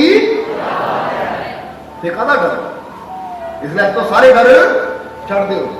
और हम समा काफी हो गया है, क्योंकि फिर कई स्कूलों को जाने वाले, ऑफिसों को जाने वाले, इसलिए मैं आखिर में बचना कहूँगा खुशी के राज दसे तुहानू। एक बार याद दिला दी, पहला बुरी संगत तो बचाओ, अच्छिया की संगत करो, जो खुश रहने वाले ना पॉजिटिविटी नाल भरे है, ਜਿਹੜੇ ਵਿਸ਼ਵਾਸ ਦੀ ਗੱਲ ਕਰਨ ਵਾਲੇ, ਹਿੰਮਤ ਹੌਸਲੇ ਦੀ ਗੱਲ ਕਰਨ ਵਾਲੇ, ਉਹਨਾਂ ਦਾ ਸੰਗ ਕਰਨਾ ਸ਼ੁਰੂ ਕਰੋ, ਫਿਰ ਤੁਹਾਡੇ ਅੰਦਰ ਵੀ ਹਿੰਮਤ ਹੌਸਲਾ ਸਾਹਸ ਵਧੇਗਾ। ਤਾਂ ਜੇ ਹਰ ਵੇਲੇ ਉਹਨਾਂ ਦੀ ਸੰਗਤ ਵਿੱਚ ਬੈਠੇ ਰਹੋਗੇ ਜਿਹੜੇ ਹਾਏ ਹਾਏ ਮਰ ਗਿਆ ਕਰੀ ਜਾਂਦੇ ਹੈ, ਮੇਰੇ ਕੋਲ ਆਹ ਹੈ ਨਹੀਂ, ਮੇਰੇ ਕੋਲ ਉਹ ਹੈ ਨਹੀਂ, ਮੇਰਾ ਇੱਦਾਂ ਮੇਰਾ ਉੱਦਾਂ, ਅਗਰ ਇੱਦਾਂ ਦੇ ਬੰਦੇ ਕੋਲ ਬੈਠਾਂਗੇ ਤਾਂ ਉਹਨਾਂ ਦੀਆਂ ਗੱਲਾਂ ਸੁਣ ਕੇ ਤੁਹਾਨੂੰ ਵੀ ਨਜ਼ਰ ਆਉਣਾ ਸ਼ੁਰੂ ਹੋਏਗਾ, ਉਹ ਮੇਰੇ ਕੋਲ ਵੀ ਆਹ ਹੈ ਨਹੀਂ, ਮੇਰੇ ਕੋਲ ਵੀ ਉਹ ਹੈ। ਸਮਝਦੇ ਹੋ ਕਿ? ਤਾਂ ਜਿਹੜੇ ਸ਼ੁਕਰ ਕਰਨ ਵਾਲੇ ਆ, ਮੇਰੇ ਕੋਲ ਆ ਵੀ ਹੈ, ਮੇਰੇ ਕੋਲ ਉਹ ਵੀ ਹੈ, ਜਿੱਦਾਂ ਹੁਣ ਦੱਸਿਆ ਹਵਾਵਾਂ ਚੱਲ ਰਹੀਆਂ ਹੈ, ਸੂਰਜ ਰੋਸ਼ਨੀ ਦੇ ਰਿਹਾ ਹੈ, ਕੁਦਰਤ ਨੇ ਸਾਨੂੰ ਹੱਥ ਪੈਰ ਸਭ ਕੁਝ ਦਿੱਤਾ ਹੈ, ਤਾਂ ਹੁਣ ਜਦੋਂ ਇਦਾਂ ਦੀ ਗੱਲ ਕਰਨ ਵਾਲਿਆਂ ਕੋਲ ਬੈਠਾਂਗੇ ਸਾਨੂੰ ਵੀ ਆਏਗਾ ਹਾਂ ਰੱਬ ਨੇ ਮੈਨੂੰ ਵੀ ਦਿੱਤਾ ਹੈ, ਇਸ ਲਈ ਮੈਂ ਵੀ ਸ਼ੁਕਰ ਕਰਾਂ, ਜੇ ਇਹ ਕਰ ਸਕਦੇ ਤਾਂ ਮੈਂ ਵੀ ਕਰਾਂ। ਹੁਣ ਕਿਦਰਕੀ ਦੀ ਗੱਲ ਦੱਸੀ ਤੁਹਾਨੂੰ ਮਾਰੀਓਸ ਦੀ, ਕਿ ਉਹ ਕਹਿ ਸਕਦਾ ਬਿਨਾਂ ਪੈਰਾਂ ਬਿਨਾਂ ਹੱਥਾਂ ਤੋਂ ਆਪਣੇ ਪੈਰਾਂ ਨਾਲ ਹੀ ਮੈਂ ਉਸ ਮੰਜ਼ਿਲ ਤੇ ਪਹੁੰਚ ਗਿਆ ਜੋ ਮੇਰੀ ਚਾਹਤ ਸੀ। ਤਾਂ ਵੀ ਬੰਦੇ ਦੇ ਅੰਦਰ ਆਉਂਦਾ ਹੈ ਸੁਣ ਕੇ, ਜੀ ਉਹ ਕਰ ਸਕਦਾ ਤਾਂ ਮੈਂ ਵੀ ਕਰ ਸਕਦਾ, ਆਉਂਦਾ ਕਿ ਨਹੀਂ? ਫਿਰ ਯਾਨੀ ਇੱਦਾਂ ਦੀ ਸੋਹਬਤ ਵਿੱਚ ਬੈਠੋ ਜਿੱਥੋਂ ਸਾਨੂੰ ਹਿੰਮਤ ਮਿਲੇ, ਹੌਸਲਾ ਮਿਲੇ, ਕਰਨ ਦੀ ਸ਼ਕਤੀ ਮਿਲੇ ਕਿ ਮੈਂ ਕਰਨਾ ਹੈ, ਕਿਉਂਕਿ ਮੈਨੂੰ ਮੇਰੇ ਮਾਲਿਕ ਨੇ ਕਾਮਯਾਬ ਹੋਣ ਵਾਸਤੇ, ਸਫਲ ਹੋਣ ਵਾਸਤੇ ਪੈਦਾ ਕੀਤਾ ਹੈ, ਆਨੰਦ ਲੈਣ ਵਾਸਤੇ ਪੈਦਾ ਕੀਤਾ। ਇਸ ਲਈ ਮੈਂ ਆਪਣੇ ਜੀਵਨ ਦਾ ਪੂਰਾ ਆਨੰਦ ਲੈਣਾ, ਮੈਂ ਆਪਣੇ ਜੀਵਨ 'ਚ ਕਦੀ ਹਾਰ ਨਹੀਂ ਮੰਨਣੀ। ਬੋਲੋ ਸਮਝਦੇ ਹੋ? ਇੱਥੇ ਜਾਂਦੇ ਜਾਂਦੇ ਇੱਕ ਗੱਲ ਯਾਦ ਆ ਗਈ ਕਿ ਇੰਗਲੈਂਡ ਦੇ ਨਾ ਪ੍ਰਧਾਨ ਮੰਤਰੀ ਸੀ ਵਿੰਸਟਨ ਚਰਚਲ, ਜਿਹੜੇ ਕਿ 2 ਵਾਰ ਪ੍ਰਧਾਨ ਮੰਤਰੀ ਰਹੇ। ਇੱਕ ਵਾਰ ਉਹਨਾਂ ਨੂੰ ਆਕਸਫੋਰਡ ਯੂਨੀਵਰਸਿਟੀ ਦੇ ਅੰਦਰ ਨਾ ਭਾਸ਼ਣ ਦੇਣ ਵਾਸਤੇ ਬੁਲਾਇਆ ਗਿਆ, ਗ੍ਰੈਜੂਏਸ਼ਨ ਦਾ ਡੇ ਸੀ, ਜਦੋਂ ਸਾਰੇ ਬੱਚਿਆਂ ਨੂੰ ਗ੍ਰੈਜੂਏਸ਼ਨ ਵਿੱਚ ਨਾ ਉਹ ਦਿੱਤਾ ਜਾਂਦਾ ਹੈ, ਸਰਟੀਫਿਕੇਟ ਵਗੈਰਾ ਦਿੱਤੇ ਜਾਂਦੇ, ਤਾਂ ਉਹ ਡੇ ਸੀ, ਉਹਦੇ 'ਚ ਉਹਨਾਂ ਨੇ PM ਨੂੰ ਬੁਲਾਇਆ, ਇੰਗਲੈਂਡ ਦੇ ਪ੍ਰਧਾਨ ਮੰਤਰੀ ਨੂੰ ਬੁਲਾਇਆ, ਔਰ ਉਹਨਾਂ ਨੂੰ ਭਾਸ਼ਣ ਦੇਣ ਵਾਸਤੇ ਜਦੋਂ ਬੁਲਾਇਆ ਤਾਂ ਸਟੇਜ ਲੱਗੀ ਹੋਈ ਸੀ, ਤਾਂ ਉੱਥੇ ਜਿਹੜਾ ਉਸ ਕਾਲਜ ਦਾ ਮੇਨ ਮੁਖੀ ਸੀ, ਆਕਸਫੋਰਡ ਯੂਨੀਵਰਸਿਟੀ ਦੀ ਗੱਲ ਹੈ, ਉੱਥੇ ਆਕਸਫੋਰਡ ਅੰਦਰ ਬੁਲਾਇਆ ਗਿਆ ਸੀ ਉਹ ਭਾਸ਼ਣ ਦੇਣ ਵਾਸਤੇ। ਤਾਂ ਜਿਹੜਾ ਮੇਨ ਉੱਥੇ ਦਾ ਸਮਝ ਲਓ ਕਿ ਮਾਲਿਕ ਸੀ ਯੂਨੀਵਰਸਿਟੀ ਦਾ, ਉਹ ਪਹਿਲਾਂ ਮਾਈਕ ਤੇ ਆਇਆ। ਉਹਨਾਂ PM ਸਾਹਿਬ ਆਏ ਹੈ ਜਿਹੜੇ ਬੜੇ ਅੱਛੇ ਹੈ, ਇਦਾਂ ਇਦਾਂ, ਕਿਉਂਕਿ ਬਹੁਤ ਅੱਛੇ ਲੋਕਾਂ ਚੋਂ ਸੀ, ਜਿਹਨੇ ਸੋਚ ਬੜੀ ਪੋਜ਼ਿਟਿਵ ਸੀ। ਚਰਚਲ ਦੀ ਸੋਚ ਬੜੀ ਪੋਜ਼ਿਟਿਵ ਸੀ, ਇਸ ਲਈ ਕੁਝ ਨੇਤਾ ਐਸੇ ਹੋਏ, ਇਬਰਾਹਿਮ ਲਿੰਕਨ, ਵਿੰਸਟਨ ਚਰਚਲ, ਇਦਾਂ ਕੁਝ ਨੇਤਾ ਹੋਏ ਜਿਹਨਾਂ ਦੀ ਸੋਚ ਬੜੀ ਪੋਜ਼ਿਟਿਵ ਸੀ। ਹੁਣ ਕਹਿੰਦੇ ਉਹਨੇ ਅੱਧਾ ਘੰਟਾ ਲਾਇਆ ਤਾਰੀਫ ਕਰਨ ਦੇ ਵਿੱਚ, ਔਰ ਫਿਰ ਕਿਹਾ ਬੱਚਿਆਂ ਨੂੰ ਕਿ ਲਓ ਹੁਣ ਤੁਹਾਡੇ ਮੂਹਰੇ ਸਾਡੇ ਪ੍ਰਾਈਮ ਮਿਨਿਸਟਰ ਆ ਰਹੇ ਆਪਣੀ ਗੱਲ ਰੱਖਣ, ਯਾਨੀ ਤੁਹਾਨੂੰ ਸਮਝਾਉਣ। ਕਹਿੰਦੇ ਚਰਚਲ ਜਦੋਂ ਆਏ ਮਾਈਕ ਦੇ ਸਾਹਮਣੇ, ਤਾਂ ਉਹ ਐਸਾ ਭਾਸ਼ਣ ਸੀ ਜਿਹੜਾ ਯਾਦਗਾਰੀ ਭਾਸ਼ਣ ਕਿਹਾ ਜਾਂਦਾ ਹੈ, ਔਰ ਜਿਹਨੂੰ ਅੱਜ ਵੀ ਆਕਸਫੋਰਡ ਯੂਨੀਵਰਸਿਟੀ ਦੇ ਅੰਦਰ ਨਾ ਕਹਿੰਦੇ ਲਿਖਤੀ ਰੂਪ ਵਿੱਚ ਲਾਇਆ ਹੋਇਆ। ਉਹ ਯਾਦਗਾਰੀ ਭਾਸ਼ਣ ਸੀ ਜਿਹਨੂੰ ਅੱਜ ਤੱਕ ਵੀ ਯਾਦ ਰੱਖਿਆ ਜਾਂਦਾ ਹੈ।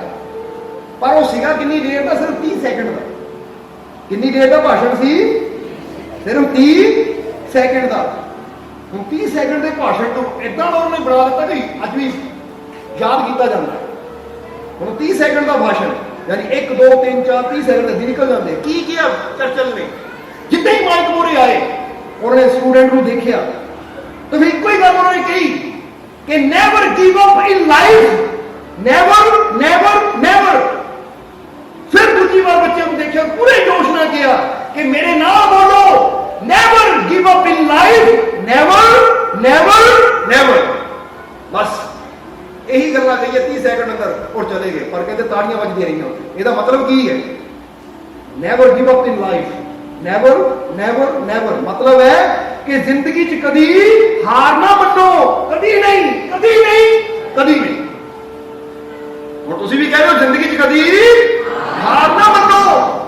ਹੁਣ ਇਹਨੂੰ ਹਿੰਦੀ 'ਚ ਕਹਿੰਦੇ, ਫਿਰ ਮਜ਼ਾ ਆਉਂਦਾ, ਪੰਜਾਬੀ 'ਚ ਕਦੀ ਨਹੀਂ, ਕभी नहीं, जिंदगी में कभी हार मत मानो, कभी नहीं, कभी नहीं, कभी नहीं। कह दो आज तो मैं भी एक फैसला लेना है, अपने आप में एक वादा करना है। करो वादा अपने आप नाल कि आज तो मैं जिंदगी कभी हार नहीं मननी, हार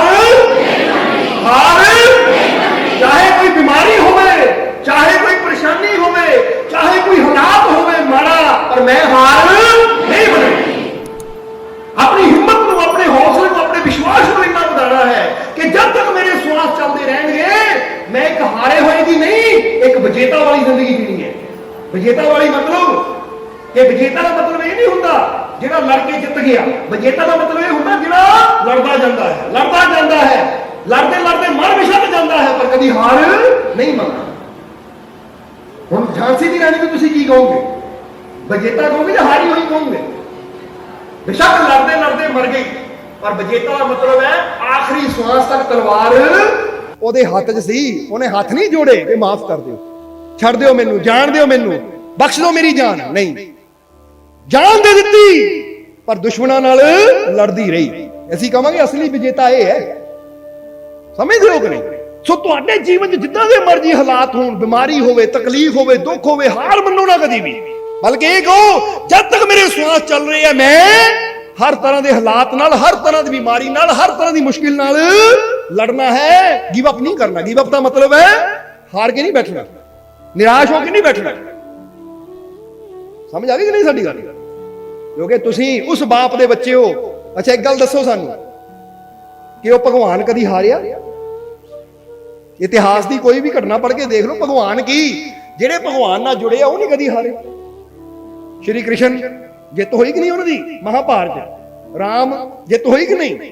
महात्मा बोधि जित होई कि नहीं? यानी हर पासे अगर देखा जाए, चाहे श्री गुरु नानक देव जी ले लीए, गुरुआ रहबरा ले, जितन का मतलब ये नहीं कि दो सेना लड़ रही है तो उत्थे तलवारां लेके लड़ रहे तो उत्थे जित। जित का मतलब है कि अन्याय के खिलाफ या बुराई के खिलाफ या अत्याचार के खिलाफ, या ऐसी कह लीए कि संसार के समाज पर बहुत पाप होंदे है, उन्होंने खिलाफ गुरु रहबर संत महापुरुष अपने आखिरी श्वासा तक लड़ते चले गए। लड़न का मतलब जिदा फिर कहांगे कोई तलवारा लैके नहीं, सच की आवाज बुलंद करते चले गए। लोगों ने निंदा की पर उन्होंने परवाह नहीं की, लोगों ने बुरा बोलिया उन्होंने परवाह नहीं की। उन्होंने ये नहीं देखा कि दुनिया की करती है, उन्होंने ये देखा मैं की कर सकता।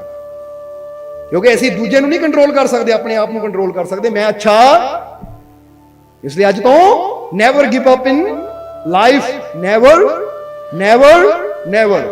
ਇਹ ਚਰਚਲ ਦਾ ਸਭ ਤੋਂ ਯਾਦਗਾਰੀ ਭਾਸ਼ਣ ਹੈ ਜਿਹੜਾ ਅੱਜ ਵੀ ਲਿਖਿਆ ਹੋਇਆ ਉੱਥੇ ਆਕਸਫੋਰਡ ਦੇ ਅੰਦਰ, ਉਹ ਯੂਨੀਵਰਸਿਟੀ ਦੇ ਅੰਦਰ ਅੱਜ ਵੀ ਲਿਖਿਆ ਹੋਇਆ ਹੈ।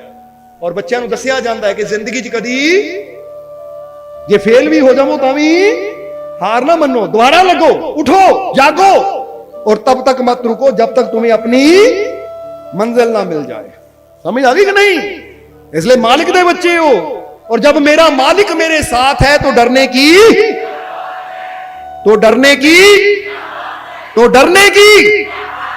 तो आज तो सारे डर छड्डो और जीवन का आनंद लो, क्योंकि मालिक साडे।